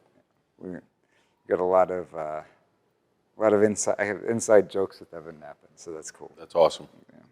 He's a good dude. But you know what's interesting is I watched an interview with him and Charlie riding shotgun. And I guess my episode for that just dropped. I haven't even had the opportunity to watch it. Oh, okay, no kidding. Okay, where can people see that? Riding shotgun with Charlie. Okay, YouTube. gotcha. Okay. Yeah. Right. And so I was watching Evans one day, and you know, he's talking about Evan. He's a brilliant guy. He's full of information as far as history goes and everything like that. Right. It just shows how, you know, we do the same thing, and we've kind of got different methods of doing them. We've certainly got different personalities in some respects, because he's riding around with Charlie and he's like, oh, see this statue, this is, you know, depicting this person in history, and he's got a whole story about what they did that was historically significant that nobody would know, you know, like a really obscure historical story. And he's got all the details, where they were, what the dates were. And I'm getting ready to go riding out with Charlie. I'm like, man, this guy drives us through Center City, and we're like, that's a statue of the great Rocky Balboa. They called him the Italian Stallion. There you go, right by the art museum. Yeah. And he beat Ivan Drago. Because that was more like entertainment and movies and music. I mean, I'm the son of an entertainer, right? Yeah, a musician and an actor. Been in some movies, yeah. He's a creative guy. You know, that he's got that creativity thing. And that definitely, growing up, exposes you to different things than many other people when you have a dad who's creative in that sense. Right. And he's an extremely, extremely intelligent guy. Had his upbringing been different, who knows what he could have done. But the fact is, he chose the path of musician. He's got a real creative mind and everything like that.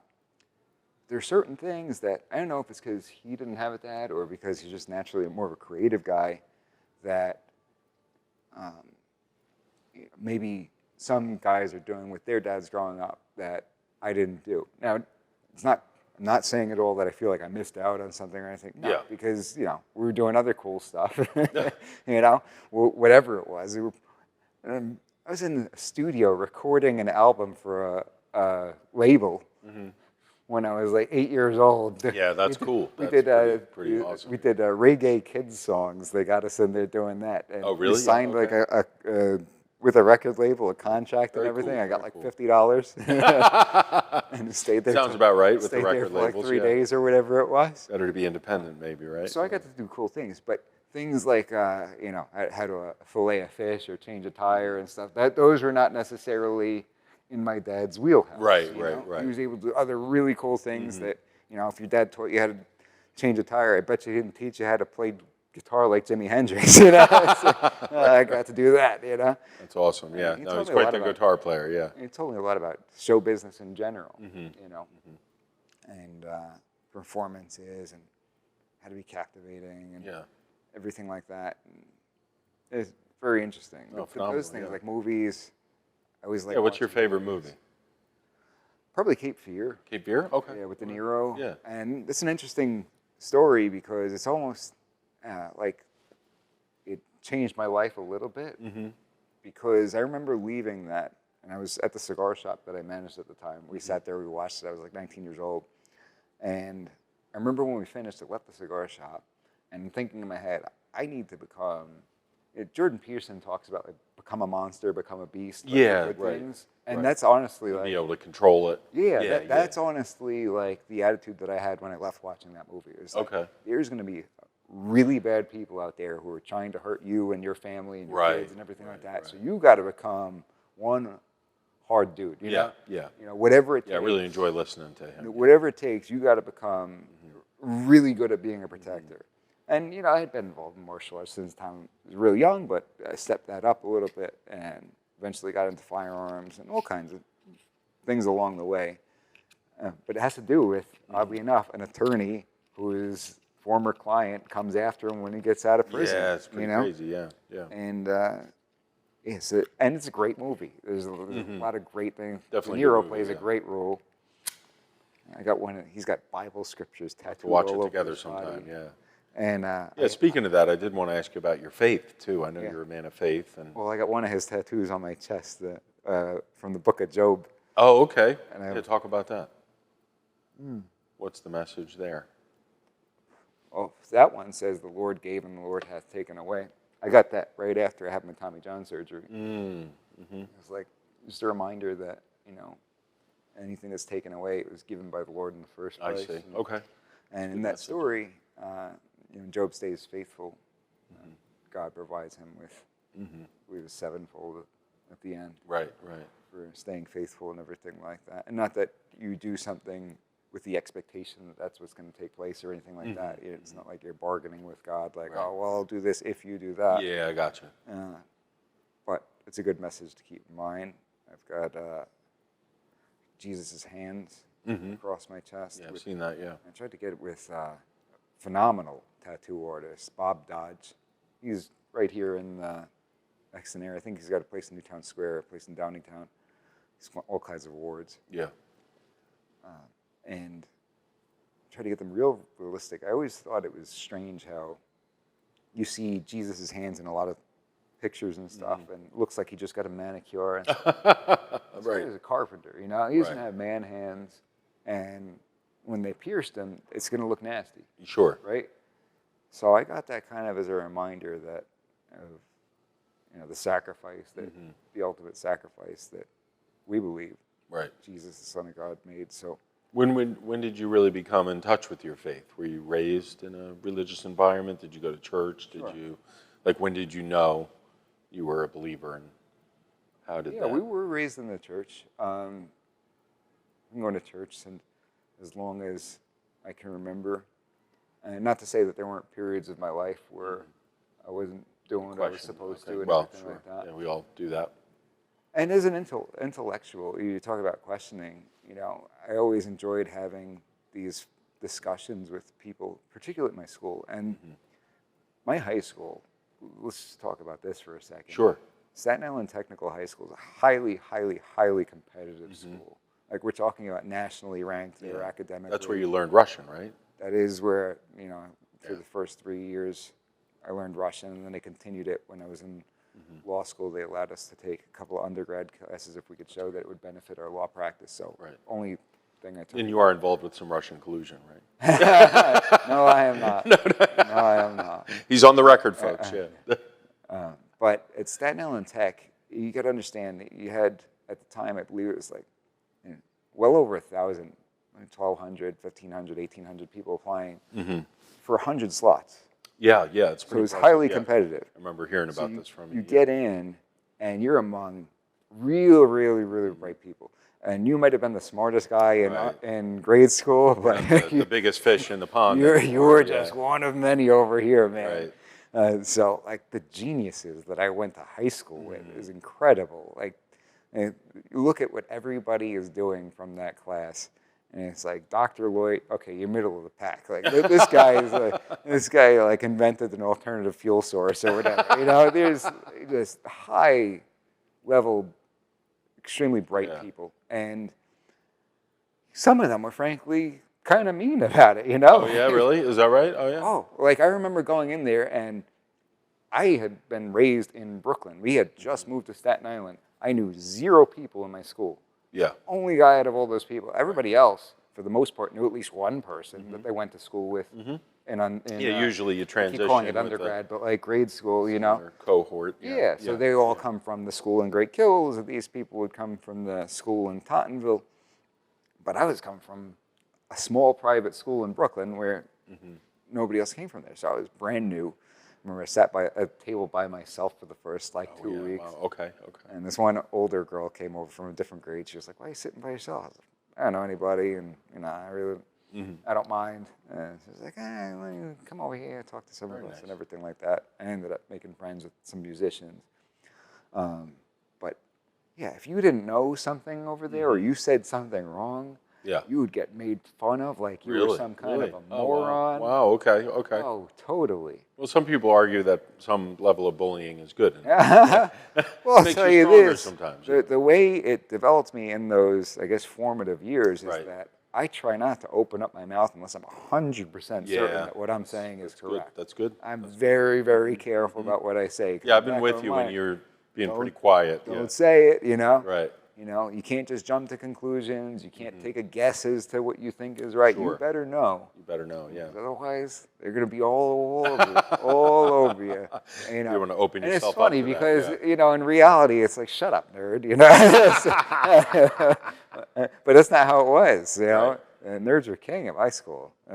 So, and I guess the way, I couldn't imagine if we had social media the way the kids do today, and I do get that. You know, certainly I wasn't very nice to some people growing up in different circumstances, and I feel horrible about that. I've even had the chance to speak with some of them over the years. Oh, that's good. Listen, That's man, good. I remember when I said or did this to you. I'm sorry about that. What do they say to you? Not cool. You know, they were, for the most part, people were cool about it. But you know, you get from different ends too. It's almost like a circle of things. I was highly overweight when I was 5th, 6th, 7th, 8th grade. And guys didn't make fun of me because, you know, if they did, we got into fights. It was what it was. Sure. Everything. But the worst part, I think, was when girls made fun of you. Right? Yes. So what are you going to do about it? Right, sure. What are you going to do about it?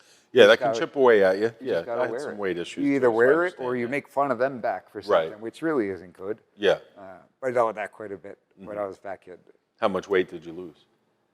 You know, it's hard to say when you're at that age because you're still growing height-wise and everything. I know that when I was in 5th grade, I was of such a weight that there were 16-year-olds on my football team. So I was 10 years old playing on a football team with 16-year-olds. Really? Oh, wow. I ended up getting illegally chop blocked on a kickoff and broke both bones in my leg, the shin bone and the fibula. That's crazy. And it was broken in such a way that my foot was like facing sideways, and they thought I had dislocated my knee. That's how bad the leg bones were broken. Wow. So there was that. Yeah.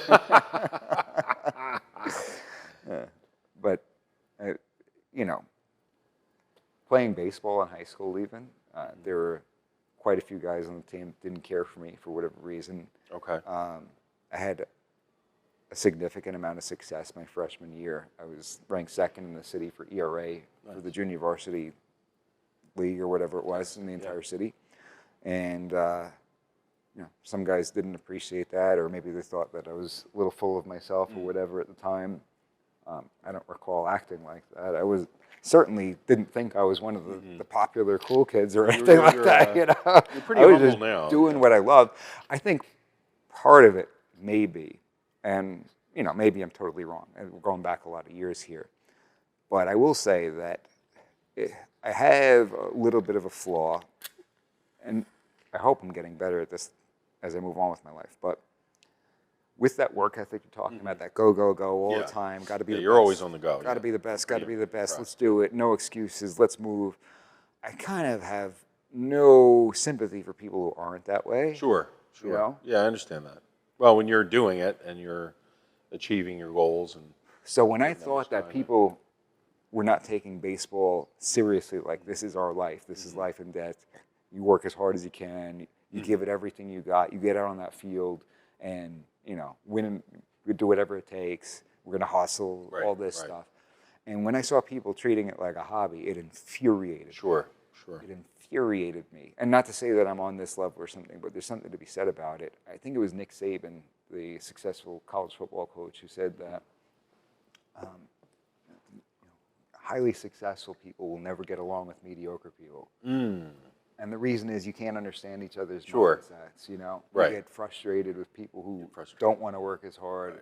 And perhaps that's the reason why they gave me such a hard time, because they're like, listen, dude, this is high school baseball. We're just trying to have taking fun. it very seriously. And you act like you're trying to get to the big leagues. It's like, well, I am trying to get to the big leagues, Yeah, what's the goal here? What's the point? If we're not going, if we're not going to win the championship this year and next year, and then go to the next level, then what are we doing here? Like, I'm not here. If I want to have fun, I'll go pick something else to do. Having fun.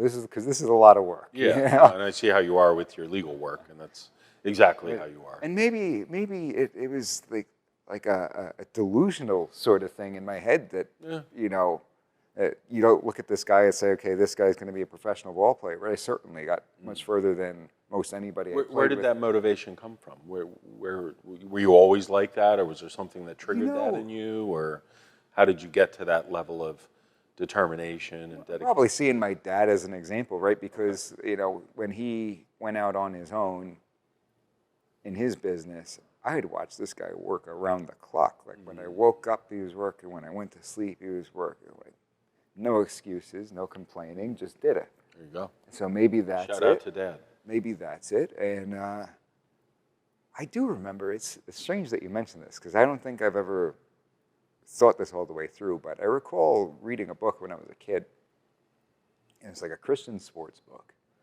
And it was like, don't pray that you win, because that's not what you ask God for, but pray that you give it your best, pray that nobody gets hurt, and you could pray for motivation and stuff like that. So I remember every night as a kid, I prayed, give me the drive and the determination that it makes to make it to that it takes to make it to the major leagues. That's awesome. That's Give me the drive and determination that it takes to make it to the major leagues. That's great. And I guess I wasn't praying to make it to the major leagues, right? But I was praying for that drive and determination. And maybe in a certain respect, God gave me that drive and determination. And you're in the major leagues now, just in a different way. Well, that's very kind of you. maybe he was just perceiving the message differently. It was about law at the time. So So that's, I guess, where it comes from God, because I asked for it. And be careful what you ask for sometimes, right? There's a message there. There's a less stressful way to go through life, perhaps. Right? Because sometimes you get what you ask for. But there is something to that, because your brain is like never off. And maybe that's why I enjoy entertainment so much. Right. Something that'll like totally take your mind off. Yeah, that's true. Real serious stuff. There's nothing better that I need that release. Smoking a cigar and watching a good show or something. Yeah, and here now, we are. Of course, lifting weights and working out. And stuff like that. Yeah, I know you get up every morning. But it took me a very long time to get there. I will say that. There's that show, Eastbound and Down, with Kenny Powers. I don't know if you've ever seen that. No, I haven't. Former major leaguer who's a gym coach, and he's got like a mullet, and he still thinks he's the man and everything. Somebody asked him about something like a triathlon, and he goes, I play real sports. I ain't trying to be the best at exercising. And that always resonated with me, because like when I was done playing ball, it was like, okay, why would I lift weights now, right? Right. Why would I work out now? And I got into back into the martial arts, and that was good for a few years. But then when Yeah. I moved across the country, I never really got back into organized martial arts, and my career kind of took a front seat. My family situation kind of took a front seat. Of course. Well, that's good though. But one day I woke up in 2021 and I looked myself in the mirror and I said, I hate myself. What is this? It's gross, man. Well, when you prioritize Gross. things other than your health and your Yeah, fitness, sure. but you have to. I've been there. I will tell you this, that since that day in 2021, my life has gotten no less stressful. Yes, no, if anything, it's in gotten terms more, of yeah. work and family situations. No, I and see all what this you're other dealing with from the outside, and I don't think I could do it, to be honest with you. I don't know, maybe there's some truth in, God gives you what you can handle, and sometimes when I look at how much you're juggling professionally and personally and other obstacles you've overcome, maybe there's some truth in that. Maybe I'm sort of glad I can't handle as much as you, I don't know. I will say this, though, that if I were not in the shape that I'm in right now, Yeah. and working out on such a strict schedule, wake up early to make sure that gets in before anything else. Yeah, I saw you doing and it this eating morning, right down to the every single number, right? Right. If I were not doing that, my body were not fine-tuned like that, I don't know that I would have made it these last 2 years to Probably where we not. are for Yeah, May probably not. 2021. Yeah, Because probably not. I certainly couldn't keep going the way I was. Yeah, right, sure. Who knows what I'd be dealing with physically at myself. Right. If I'm not well, I can't take That's care right. of somebody you else. can't take care of somebody else. Yeah, you have and I to can't run a take care of business. yourself first. Right.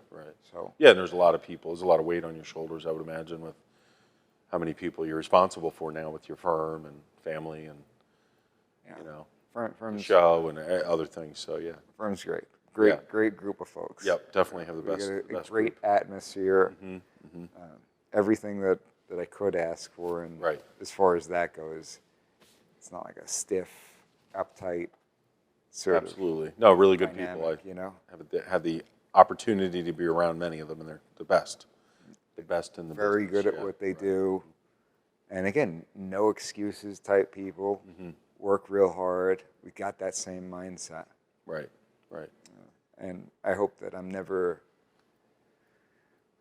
in a position where I've misunderstood somebody's mindset and I bring them onto the firm and have to ultimately let them go. Sure. It doesn't work out. No, like never. that. I'm sure eventually it'll happen. It hasn't. Yeah, hopefully not, to date. but I hope it doesn't, though. But at least you're prepared for it. That would be upsetting. Yeah, absolutely. I mean, I'm not a guy who wants to fire people. No, I could see you having I'm sure there's guys struggle who with love that, right? They love to sit people Some down. people do, yeah. You're fired.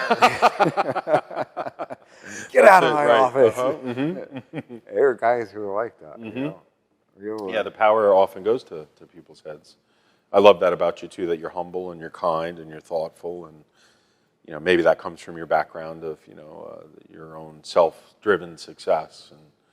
And I've been around you when we've been at restaurants or things like that, and you're a good tipper. You take care of people, and I love that about you. And you're just generally a good person. So. Well, because any one of those people are my family members, right? Yeah. I don't come well, you look at it that way. Not everybody does, though. Yeah, I've been around people who sometimes they put themselves here and they look at other people as less. So. It's somebody in my family working that job because that's Yeah. the type of family that I come from. And you've done that. You've worked those jobs. Done so, that. Yeah. Yeah, we've worked jobs that I didn't want to work. Yeah, no, I love that all about kinds of you. stuff like Yeah. that. But, Yeah. I also, it's funny you mentioned that.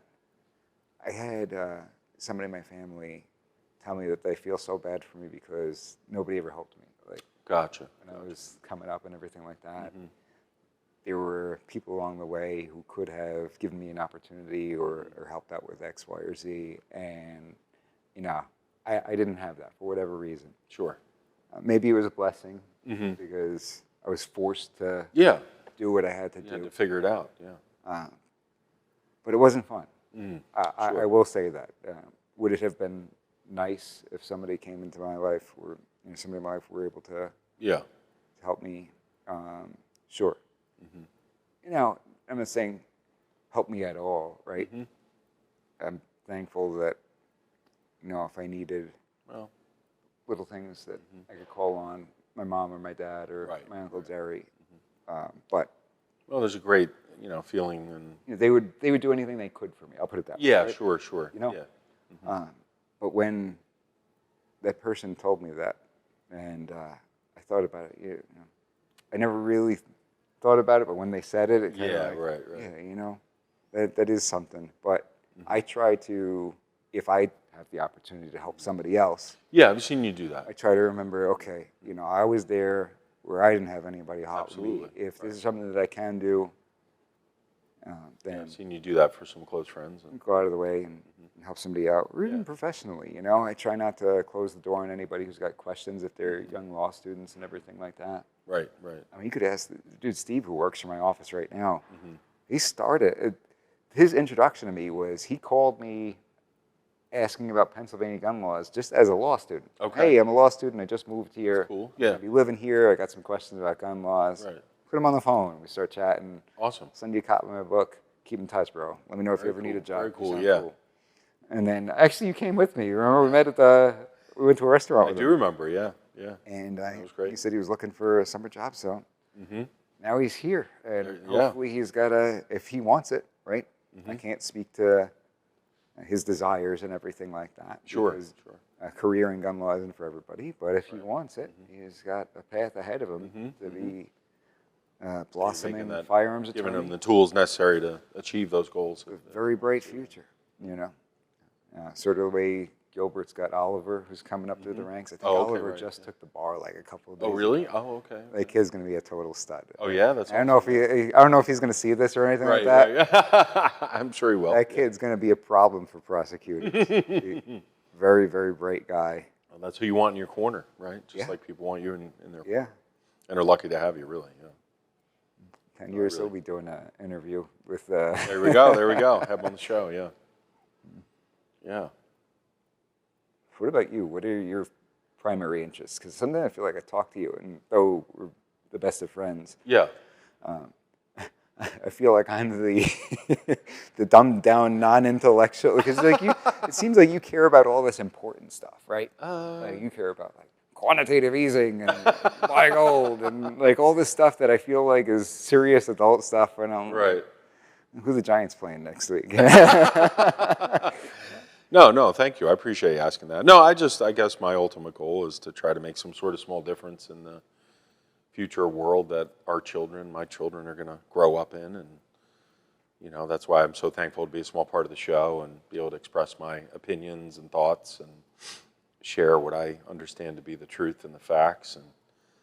And I would hope that we could all come together, as a What's interesting nation. though, to a certain degree, I had somebody tell me this fairly recently. Yeah. You ever feel like politically, like we think we're in the ninth inning, but the game's really over. They're already packing their stuff up. Sure. And it's just too far gone. Yeah, It's too late. I do feel that way sometimes, yeah. I mean, I hope Maybe. that's not the case, but I'm starting Maybe. to feel that way even more to some degree with everything that's going on. Yeah, what do you think? What do you think's going to happen? Where do you think we are? It's entirely possible, but it actually is a stepping stone for me to talk about what I think is important in the here and now regardless. I think that when we do our program, it provides a source of knowledge and entertainment, right? So you get the people who are getting together, they're listening, they're enjoying themselves. A lot of people told me it's the bright spot of their week. Yeah. Certainly a bright spot in my week. Yeah, me too, Even when I'm absolutely. having a rough week and Yeah. I don't We necessarily always feel have a like good going time. on the air. But, people talking in the comments, the Michael Giaramita family, it's so true. It's Yeah, Mike G thanks in to the morning the family. loyal fans, yeah. But there are people who are severely depressed and they have a dejected outlook on everything that's going on, and with good reason in a lot of Yeah, instances. sure. But I feel Valid. like to some degree, when we're able to get together and we're able to put on the show, we're able to provide a bright spot in their week, Right. And Yeah, I hope so. all's good in the world because we're hanging out with the Mike G in the morning. It's like a hangout, right? It's Absolutely. it's like a party every Yeah, we week, hang out and have a good basically. time and talk. We have a good time, put Yeah. a smile on people's faces. Right. And I feel like on the day-to-day level, that's in some ways just as important, if not more, than talking about, okay, here's this obscure issue in the future that you got to look out for, Right. because some people might not make it that far. True. That's true. We've had, how many people have we lost unexpectedly in our lives? Too many. You and I are off the record, and I'm debating even saying it, but I'm going to say it. Yeah. Particularly when I go out for a seminar, or when I go on TV, I go on radio, I'm expected to be that big smiling personality. Right, yeah, they I got that energy. And a lot of times I've got things going on that, maybe I don't feel like doing it, or it's a little more difficult to do it. Right. But no matter what's going on, my mind is like, nobody cares. Nobody cares. They're here for what you have to deliver. Right. Deliver it. Just do it. And that could be difficult sometimes. Sure. But there are people in our daily lives who are also dealing with that on a smaller level, where behind the scenes, they're going through something very difficult. Absolutely. And you don't nobody know else what knows about it. Yeah, when you haven't walked in their shoes. Yeah. And you and I have conversations behind the scenes. And I don't want this to skew how people feel when they watch the show. And, because we are having a good time when we're doing it. Yeah, absolutely, yeah. But we've had a rough few years in our life. Absolutely, it's been a crazy time. You and I have off the record had conversation. I remember in 2019, at the end of 2019, I kid you not, this is a true story for everybody who's listening. We're saying, man, 2019 was such a rough year for us on the personal level. Right. F 2019, 2020 is going to be the greatest year. It's going to be the best year. Here comes 2020. And little did we know, bro, about what we were going to see in 2020. Yeah. And I feel like just every year. And it should have been a couple of weeks to slow the curve. Can we go back in time like that? Because it's going forward in years isn't working out. Working on that time machine, Mike, yeah. There's just so much stuff that's, unfortunately, and we've lost people that we love dearly. That's right, yeah. We've lost people that we love dearly, some of them unexpectedly. Absolutely. And you never know when somebody's going to make it to, 6 months down the road where we're going to see this political problem or this governmental problem or this economic problem or whatever it is. So if we could, on the smaller level, put a smile on people's faces, make them happy, and make them feel that way. Because I'm by no means some kind of scientist. I'm not a science guy. And that's part of the reason why I was always looking over my shoulder at Staten Island Tech, because they had us taking like electronics. And, okay. And, AutoCAD and technical, all this high-level science and math stuff that is certainly not my wheelhouse. Right. And they got the people making fun. You don't know the difference between an AND gate and an OR gate. What are you, stupid? You don't know how to read a K-map properly. Promise you I'm not going to need this. Look at this dope. Look at this dummy. Right. So, back to the point being, I'm certainly not a scientist, but I think there's something to people's memories have more to do with the feeling that they experienced at the time rather than the memory itself. That's true. At least I heard that somewhere. Yeah, they say that a lot about people, too. You often remember how people... I'm prefacing it because I don't want somebody saying, no, this idiot knows nothing about the brain. But when you think about it like that, there's a reason why if you're having a difficult time in life or something, you can turn on a TV show, whatever it may be, or watch a concert, right? Yeah, brings or watch a sporting event. It's because the feeling that it gives you, right? The experience that you're feeling you're experiencing. And I think that if we're able to deliver that to people, that's just as important. Absolutely, I agree. Yeah, that's good. We certainly don't want to, hold back on giving them the necessary information. And if we're able to shed some light on things, truths that are not being told on mainstream media. Yeah, right, which we've tried to do. Then we want to do that. Right.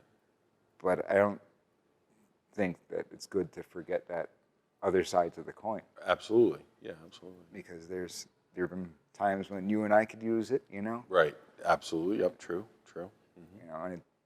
And hopefully we're providing that to some people. I hope so too. I think we are. I know we are. Listeners, let us know in the comments. That's right, yeah, comment. Smash that like button, subscribe. Yeah. A little plug. So. Good news, everybody. Philly Chris has quit smoking during the filming of this episode. right. I let it go out, yeah. Yeah, it's been a while since I had a cigar, so it's I'm feeling it pretty good. It's a good cigar, though. Thank you for the cigar, Michael, and You got it. thanks to the hosts here. Yeah. So, Thank you to Alex here at Sun's Cigar Lounge in Exton, Pennsylvania. Come check it out. Beautiful place. Yeah. Beautiful facilities here, excellent selection of cigars. And thank you to Alec at Snappuccino Productions. Right. Thank you. Anything else you'd like to share or say, or No, words of encouragement or wisdom, or?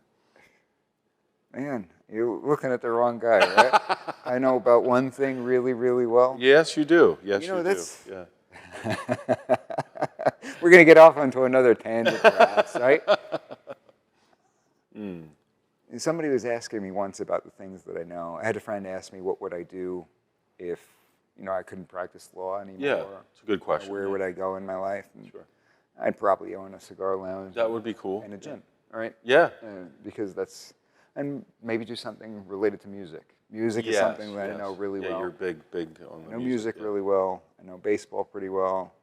It's been quite some time since. What's your favorite song, you think? What's a song people could listen to after this episode that would sum things up?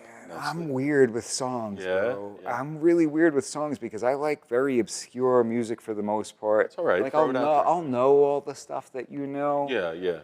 But I can't stand like the overplayed songs. Gotcha. Like, even if it's my style of music, there are certain songs that's like, if I got to hear this song one more time, I'm going to go nuts. Overplay No things. more played out songs. Come on, man. So I'm the guy who likes like the song on the album that nobody else knows about. I'm like, this is the one. Yeah. We could talk a long time about that. Should do an episode about music sometime. All about music. This Too Will Pass by Peter Himmelman.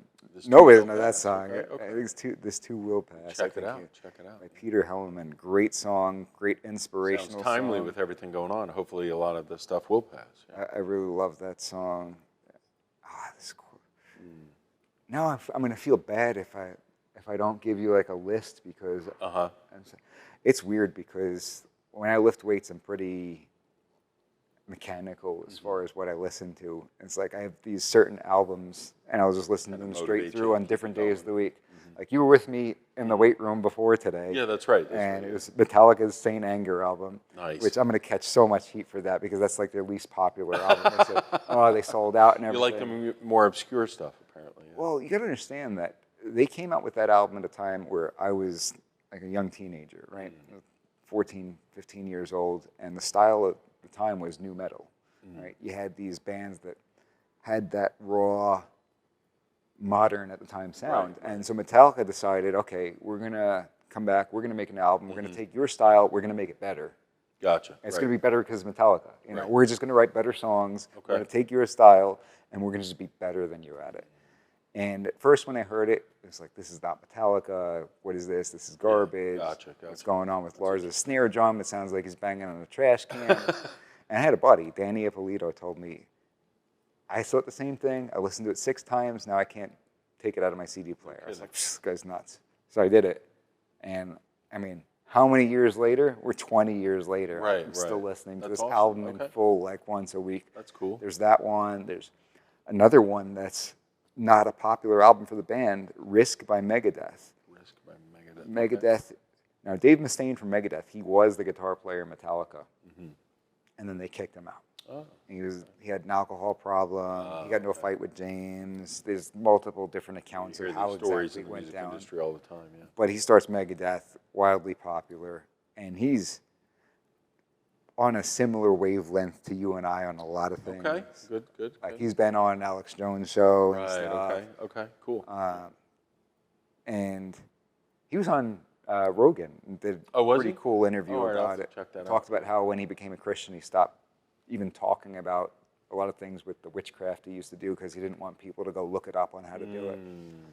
And there's an album called Risk where it's much different than their other stuff. It's not quite as heavy. And I love heavy stuff as much as the next guy. I mean, a lot of the stuff I listen to is too heavy for most people. But this is not as heavy. It's more polished. Okay. But the songs are quality songs. For me, that's what it's about. It's not about whether it's so heavy or not heavy. I mean, if you got stuff that's really heavy but they're great songs, then great. Okay. You have something that's not as heavy but they're top-notch songs, that's fine too. Gotta make And it with different. this album, really, really good songs. Like, this is one of the albums I could listen to from start to finish the whole way through. But people don't like it. They say, Right. the Megadeth fans are like, oh, well, they sold out with that. That's not heavy enough. That's not the Megadeth that we like. So that's another one. Project 86 is a band. I got to meet them when I was like 15. Cool. Online, I met their friend or something. And I thought it was a total scam, but he's like, no, I put you on the guest list over Cool, at very CBGB's cool. in Oh, yeah? Manhattan. All right. They'll get you backstage, and they'll get you hooked up. Nice. And so I told my dad, I was like, this guy says we're on the guest list and stuff. My dad was cool enough at the time to say, okay, we'll go down to CBGB's. And because he'd played there. Like, he had headlined CBGB's, cool. which is a famous, awesome. famous club in New York. Right. He had headlined there like 3 nights in a row for a weekend. Oh, wow. A lot when Cool. he was in his, Very cool. when they were in their prime. That was a big deal. Awesome. But he was like, all right, I'll take you down to CBGB's. You know, it looks like they actually are playing there. If we get there and you're not on the guest list and this guy was some, you know, he didn't ask you for any money, so how bad of a scam could it be? Yeah, worst exactly. worst case is the prank, Yeah, and we got to trying pay waste for your time or something. we got to pay for admission. So we go out there, and sure enough, they're like, oh yeah, Steve Sanchez put you on the guest Very list. cool. Very cool. And so I go over to, he's like, ask for Logan, the guy is running merch. So I went over to Logan. I was like, hey, I'm Steve Sanchez's friend. He said to come find you. He's like, oh yeah, Steve's a great guy. I'll hook you up. Very nice. Very And nice. then the next thing you know, I'm backstage sitting with these guys. That's awesome. And they're like, who's this kid? I'm like 15 years old.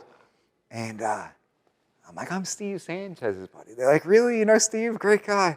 I'm like hanging out back there with them. And Andrew Schwab, the singer, he's like, you're 15? Like, how long you been listening to us? Right, I was right. like, 4 years. He was like, since you were 11?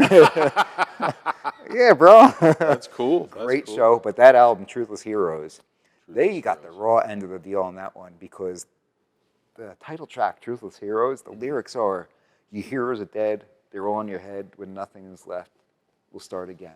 Okay. Phenomenal song. Great songs top to bottom on the album, produced by a guy named Matt Hyde. Brilliant musical mind. And just so happens it was released like right around the time of 9/11. Oh, really? Okay.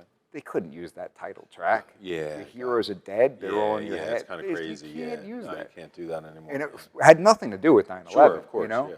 Yes. Before But that's what it was. They caught a really bad break. crazy. Wow. And they didn't materialize into, and of course they're popular, people know who they are and everything, but I think they could have been like next level serious. No kidding. Okay. They were that good. There's a bunch of albums like that that I'll listen to straight through. Propane, No End in Sight. That's something that nobody's going to know about. Propane. Okay. I'm pretty sure they're local to New York because I remember finding out that not as many people knew about them as I thought. Okay. It might have just been like the guys in Like a Staten local Island kind of who thing. loved Yeah, I got you. heavy metal, like that stuff. Yeah. Really cool stuff. Really good album as far as song-wise. But I find out, I had no idea because I had not followed them for years and years. But I found out that that album, my favorite one by them, is something that their hardcore fans don't like. Too melodic. Oh, really? Okay. Too melodic of music. Like, these are good songs. Yeah, right. Good music's good music, right? Like, how many Beatles songs? You know what I mean? Love Beatles songs, Stones songs, Led Zeppelin. I feel like I don't trust good, yeah. anybody who doesn't like Led Zeppelin. It's I love that. Yeah, like that's funny. Red Flags on Silent, The Right. Doors, a lot of older stuff. And then there's stuff that's like new wave music from England, like Tears for Fears. And, I saw the Psychedelic Furs in concert you? with my Oh, brother. cool. All They're great songwriters. Nice. Phenomenal songwriters. Yeah, there's some good music back then. Yeah. But as a musician, you listen to, I feel like at least, you listen to certain things that other people wouldn't pick up on. Like, Right. oh, listen to that one guitar track in the back where he's just playing a couple of notes. That's here and cool. there. That's That's cool, yeah. great. And I always had, when I was making music in the studio, those things like in my head, like, oh, well, this isn't here right now, but in my head, I'm hearing this part. You know, this part is, I'm hearing it. We got to lay down this track because I'm Right. hearing it in my head. It's going to sound great, you know? Right. You hear stuff that's not there.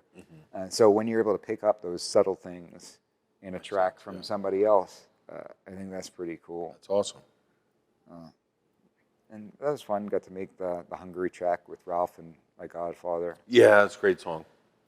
Great song, That's actually going to be released sometime in the near future. Oh, yeah? Oh, okay, Yeah, on cool. iTunes. Okay. There's cover art made for it. Awesome, With Jesus awesome, feeding all right. the 5,000, actually. Nice. We got that all made up. So Very cool. we'll I look be forward to releasing that. And then I might be working on a new project with Jazzy Ralph here pretty soon. Oh, yeah, really? Oh, okay, okay. So that'll be fun. Fill me in on that one.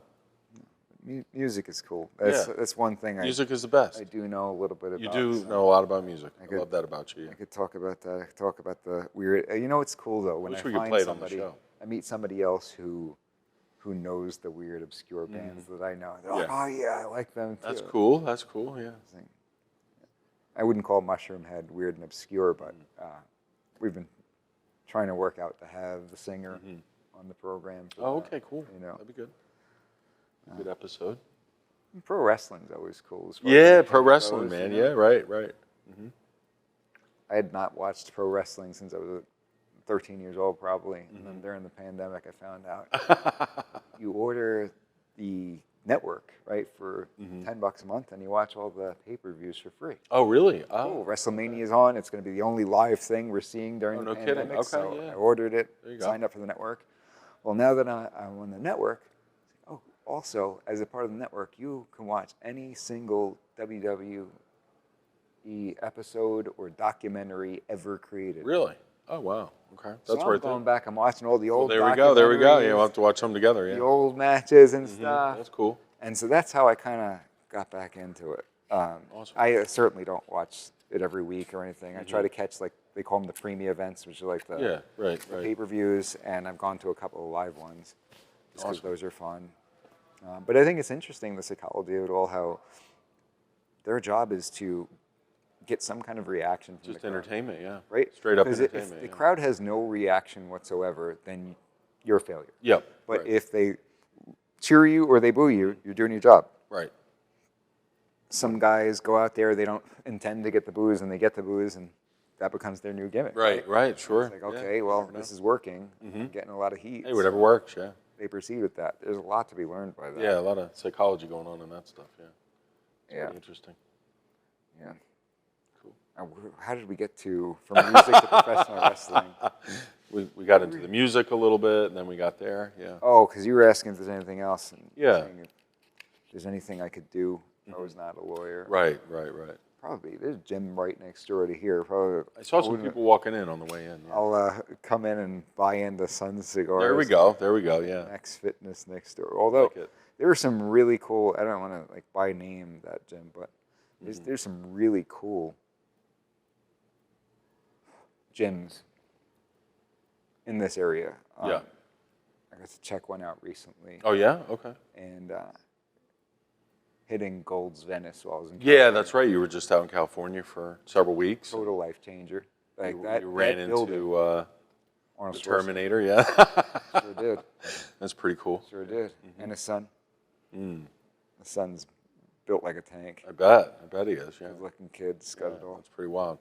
But that building just has like a different energy. Yeah, it's got to, yeah. It's Some of wild. the stories you had were pretty interesting, yeah. It's totally wild. Hopefully we could get Sarah Sattel to come on the That would be great, yeah. She's a bodybuilder. Reach who I out to her, yeah. talk to out there. Yeah, we should do that. I think like the most in shape people you've ever seen in your entire life, like you'll see him at. Right. Yeah. Oh, Pretty so dedicated RFK to it, Jr. yeah. was there. Oh, was he? Oh, okay, cool. Yeah, it was actually right around the time where they took those videos of him doing the bench press and the push-ups with his shirt off. That was at Gold's Venice, right? Oh, was it? Okay. So like a week, maybe 2 weeks later, I'm there, and it's the weekend. It's early, so there's not a ton of people there. Yeah, right. For what they usually have. Yeah. And I'm walking through to my next piece of equipment. That guy looks. That's RFK Jr. He's wearing like jeans and a t-shirt left That's and right. funny, yeah. Oh, good for him. You run into all kinds of people over there. But Yeah, the dynamic is such that I think they go there because they know that people won't bother them. You know? Yeah, right. Everybody's There's a there certain because they're serious about Status working out. of going there. And Yeah. cost to it, too. I know you told me it was like $50 a day or something, right? Yeah. Well, not quite, but yeah. Yeah, it's sort of. Something like that. 24-hour pass. I got you. So if you get back with within 24 hours. Oh, okay. Well, so like you two went for the price of one. I yeah. went 6:30 in the morning day one. Okay, I'm going to come back on 5:30 in the morning the next day. Okay, there you go. That's good. That sort of thing. Yeah, that works. Whatever works.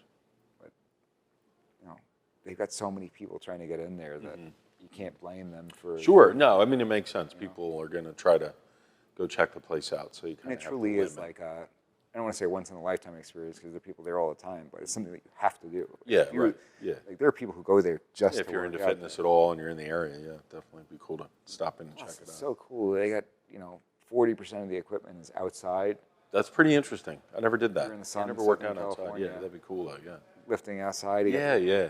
the sun on you. You get There's some, something to that. Yeah. Yeah, that's amazing.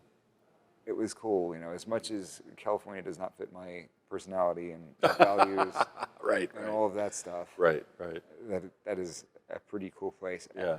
And I feel like there are probably like-minded people in that building. I'm sure. If you I'm start sure there to are. ask Yeah, there those has kind to of be. Yeah. people there. They're probably kind of keeping it on the down low, but I can understand that. Yeah. I don't know that I saw anybody with like conservative-leaning shirts in there. I may have. I don't. They may recall. not wear them there. I feel like I saw somebody who wore something. I mean, I think it'd be great I if more stopped people did caring that, after but like day two. yeah, there you go. Yeah. Or like I had I plead the second shirt. Oh, on, yeah, nice, and okay. I had one that said "Stay strapped or get clapped" from Nice. 717 Nice, Armory. nice. Awesome. But nobody said anything. Nobody did, Of course not. they're minding your own business. It's different when you're in person. Yeah.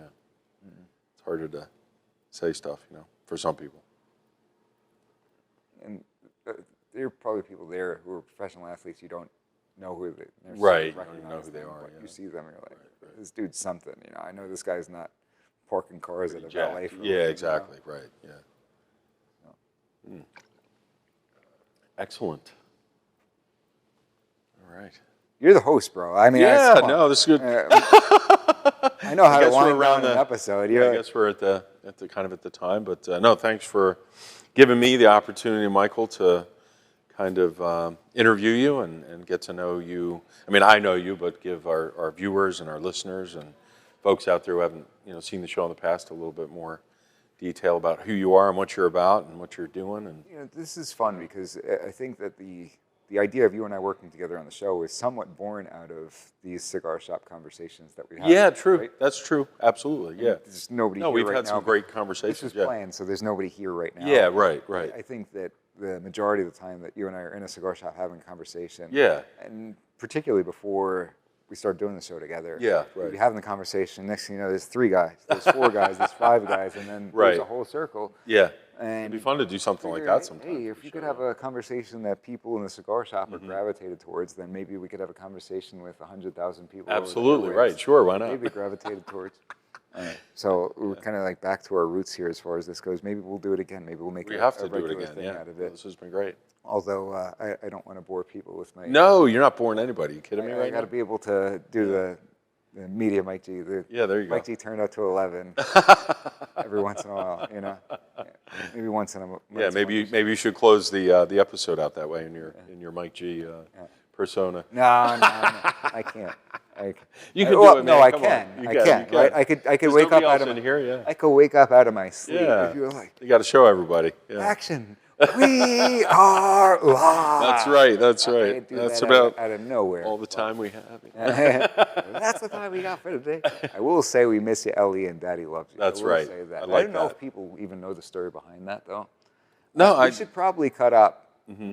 We don't have to talk about it right now, but Yeah. we should probably cut up. I gave an opening monologue the first episode after Ellie passed away. Oh, right. Yeah, I remember. I Yeah. told the whole story, and I was like holding back tears. Yeah, She no, was that's the I know how absolute- much she she was my meant to you. Yeah. everything. She was the love of my life, Right, that right. little girl. And I've had people say, how old was your daughter when you lost her? It's like, that was actually my dog, but Right, my right. rescue dog. But she was absolutely my everything. Yeah, yeah. And I definitely It remember was the very family. hard to go on the air and do that. Yeah, I remember you were questioning whether or not we were going to do the show that week. Yeah. She was such a great little girl. There's not a day that doesn't go by. There's not a day that goes by where I don't think about her. Yep. Sit there, look at pictures of her That's awesome. and everything like that. She was so amazing, and I could only pray that dogs go to heaven. Yeah, right. That I'll see her Hopefully again we'll someday. find out that's the case, yeah. Because, you know, an eternal existence without ever seeing Ellie again I is think they deserve it more than we do in some it's ways. not appealing to me. She was such a good little girl. Yeah. She had been through so much. No, the end was tough. She was so abused, and you know, we had the opportunity to give her a better life, and wanted to make every second count. No, you did. You did. And it's weird to say this about a dog, right? But I feel like she never asked for anything. You know what I mean? Yeah, I got you. She had all kinds of health problems and everything. But to me, I never saw it as she was being a pain. She wasn't being needy. Under any Right, yeah, it was weird. She was so tough, man. Yeah. Like, this girl had to go through a couple of different surgeries and stuff. And she was so tough. She was, the vet was like, I've never seen anything like this girl. She's like Energizer bunny, bro. Right. And she was a very, very special little girl. No, it's amazing. I miss her dearly. I've not had another dog since then. Yeah, right. No, that would be a tough decision. You know, maybe when you're ready, but. Yeah, and it would. If I do have another dog, it would certainly never be a replacement. Yeah, there'd never be another Ellie. There will never be another Ellie. Be another somebody. Miss her tremendously. But she's amazing. Yeah. No. So we do miss you, Ellie, and Daddy does. Daddy loves you. Daddy does love you. Right. I love you too. Yeah, you know, that's one last thing I do want to say. Yeah, go ahead. You know, sometimes guys feel strange. I'm usually not like an I love you kind of guy. You know, sure. It's just not who I am. You know, I'm not somebody who cries, and I'm not saying there's anything wrong with people who do. No, there's not. People get the wrong impression. Like, I get emotional. Hey, you're a tough guy. You're not supposed to yeah. cry, but that's nonsense. You got to cry. It's like, if that's you, then that's fine. Right. You know, do what you got to do. It's just not me. Right. I'm not gonna force myself Yeah, to be like that. right. It's like a square peg in a round hole. Yeah. But as far as like letting people know that you love them, I think that is important, even if it is tough for you to do it, because you never know when's the last time. Like, I'd give anything to be able to give Petroni a hug and tell him that I love him. Yeah. No, I sometimes find myself thinking about him, and I wish there was more time with him. Yeah. Yeah, I think my dad, after I told him about Petroni, and like, you know, don't forget to tell your good friends that you love them. Yeah, right. No, I appreciate that about you. I know you've said it to me, and I love you, brother. I say it to certain friends in my circle, because, you know, I think we're the same. We look at those people as family, you know. And some people don't say it back, and that's okay, too. You know, for them, it's maybe uncomfortable, whatever. But, yeah, you know, and I totally get that. Yeah. I totally get that. But my one buddy in high school, Gary, he would say, you know, you don't tell another man you love him unless you're dying. And there were a couple of occasions where he was like, I'm not dying, but I love you. That's cool. That's awesome. Yeah, that's good. No, I think it's important to share your feelings with people that you care about and that you love. Yeah. I wonder Sometimes you don't have that chance. I wonder if, you know, there's a studio in Brooklyn, a couple of guys that I used to play with, and they've expressed interest in getting together and doing a set. That would be cool, man. Yeah. And recording it. We got to do that. I'd love to come and watch or help in some way if I could. Yeah. I hope everybody found this interesting. Yes. Yeah, thank you all for watching. Mike G is boring. No, not at all. Not at all. No, thanks, brother, for doing this. I appreciate it. I know I've been asking you for a while, and you're such a humble guy. You know, you kind of, don't like to maybe talk about yourself as much, but I appreciate you doing it and sharing so much with me and the audience and everybody watching. And, you know, thanks for tuning in to Mike G in the Morning. Check us out, WFYL 1180, MikeGinthemorning.com. And maybe I'll have you close it out since you are the actual host of the show. Go ahead, Mike. Yeah. Thank you, everybody, for joining in. We hope you found it entertaining and enjoyed yourself. And appreciate the Mike G in the Morning family. One last thank you to Alex at Sun's Cigar Lounge here next in Pennsylvania, favorite spot to hang out, and as well as Alec from Snappuccino Productions. Nice job. Take care, everybody. Peace and love. Thanks for watching.